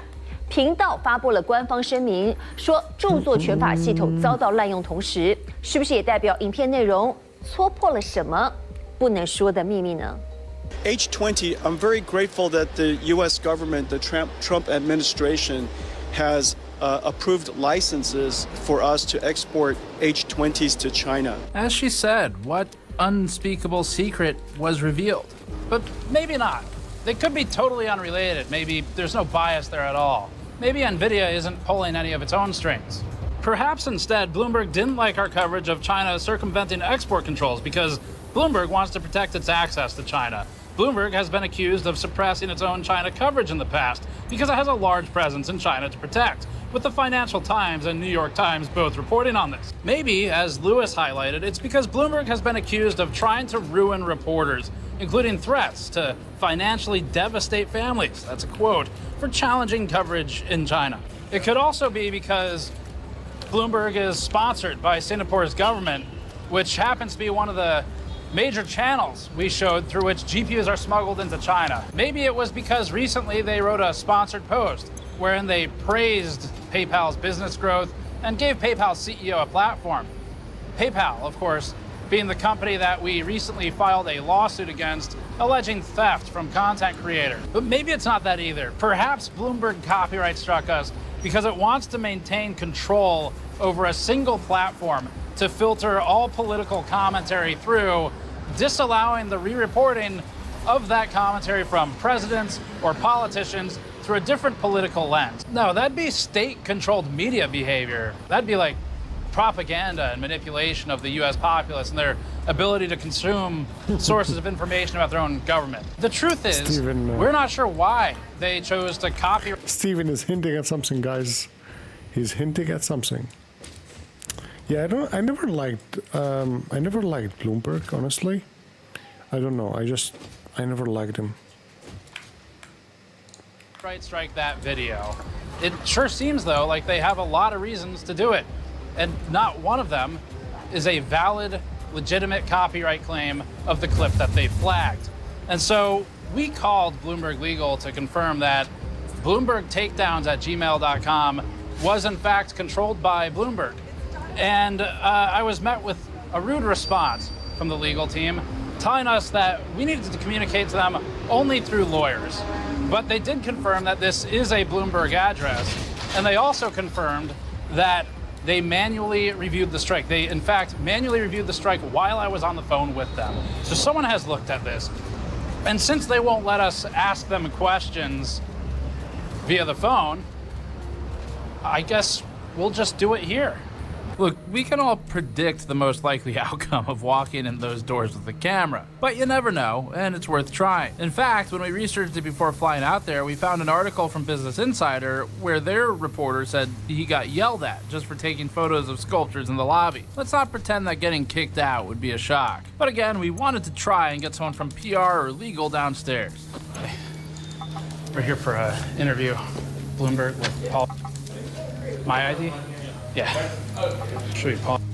Madeline would also work. We were asked to sit while they phoned the two lawyers whose names I gave. Like, this guy is important. This guy knows, like, a lot of politicians. I'm curious to see what they'll do. After what felt like an eternity, the lawyers sent security down. Again, no surprise. Hi, good afternoon. Hi. Hi. Bloomberg Security.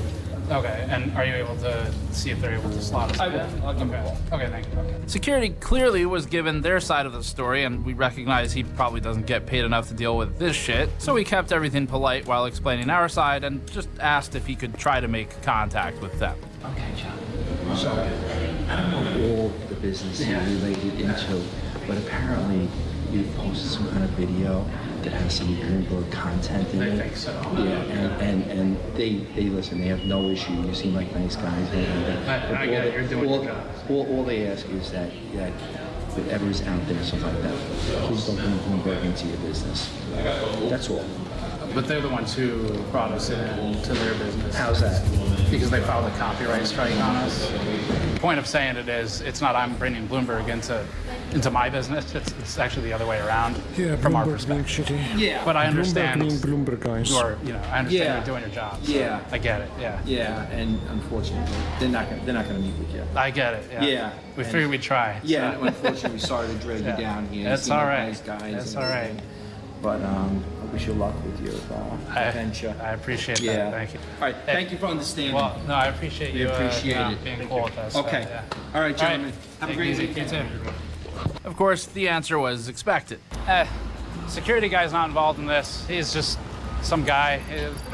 I'm sure he gets paid a fraction of what the assholes who filed that claim get paid. Like a fraction of what those assholes get paid. So it's not his fight. It's not his fight. But we did get one really hard-hitting interview with a notorious street gangster. They call him the Pigeon. Sir, what do you think about Bloomberg? They're right across the street, sir. Lol. Lol. No comment. No comment at all. And even though neither interview subject would speak to us, including this more important one, it's not like this was a wasted trip. What now, Steve? I didn't really pick that part. I don't know. We could get pizza and then get home before 5 p.m. Okay, let's go then. All right, New York pizza. Besides, it was pretty cool meeting a few fans around New York and learning about their computers. Yo, you the gamer Nexus guy? Dude! My NZXT 8-1! Oh, really? Because of you! Oh, nice. You're the man, bro. Did you, I got the second one. Okay, good. All right. I was gonna say good. Yeah. Get a selfie. Come on, dude, go! As for the movie, the best way to get a copy of it right now that's protected from being taken down would be to buy one of our backer tiers to get the supporter packs. These include a free 128 gigabyte USB key for hitting our stretch goal, and that includes a copy of the movie, so you can have a physical copy of it permanently, no matter who tries to take it down. And as for YouTube, the video will theoretically be back online in 10 business days, assuming Bloomberg doesn't try to file some sort of frivolous lawsuit in the meantime. Bloomberg's attempt to kill the movie means we need to kickstart the algorithm to get it circulating again once it's back online. Millions of people who would have seen the movie in the future may never even know it exists. So to try and get even a fraction of the views that it was on track to get from our back-end statistics, let's blow the movie up as soon as it goes live. Open it on your computer, let it play when you go to sleep, let it play at work, run it while you're commuting, even if it's on mute. Anything to tell the algorithm, hey, wait a minute, this thing's interesting even though it had 0 views for over 10 days. As a community, let's make sure Bloomberg doesn't succeed in what they were trying to do. We don't know the exact date it'll go back up, but it should be again in about 10 business days. As for Bloomberg, we've learned a lot about this organization that we're really curious to investigate. When we get to that, you'll be able to find most of it on our GNCA channel. We'll link that below. You can subscribe to that one if you'd like to get the follow-ups that don't directly fit the hardware theming, although we do have a lead there as well. A huge thanks to our viewers for supporting us and for making all of this worth it, even with the bullshit we're dealing with right now. Head over to store.gamersnexus.net if you'd like to get a copy with the backer tiers. Subscribe for more, and we'll see. I really hope that they do another video about Bloomberg. I really hope so. Anyway, guys, we did some stuff today. We finally got to. I wanted to wish for nuclear power today, but yeah, I'm still way off. And I mean, we got supercomputers, so I mean, I'm not complaining. Supercomputers, and I'll see you in a couple of days. Goodbye, boys. Goodbye.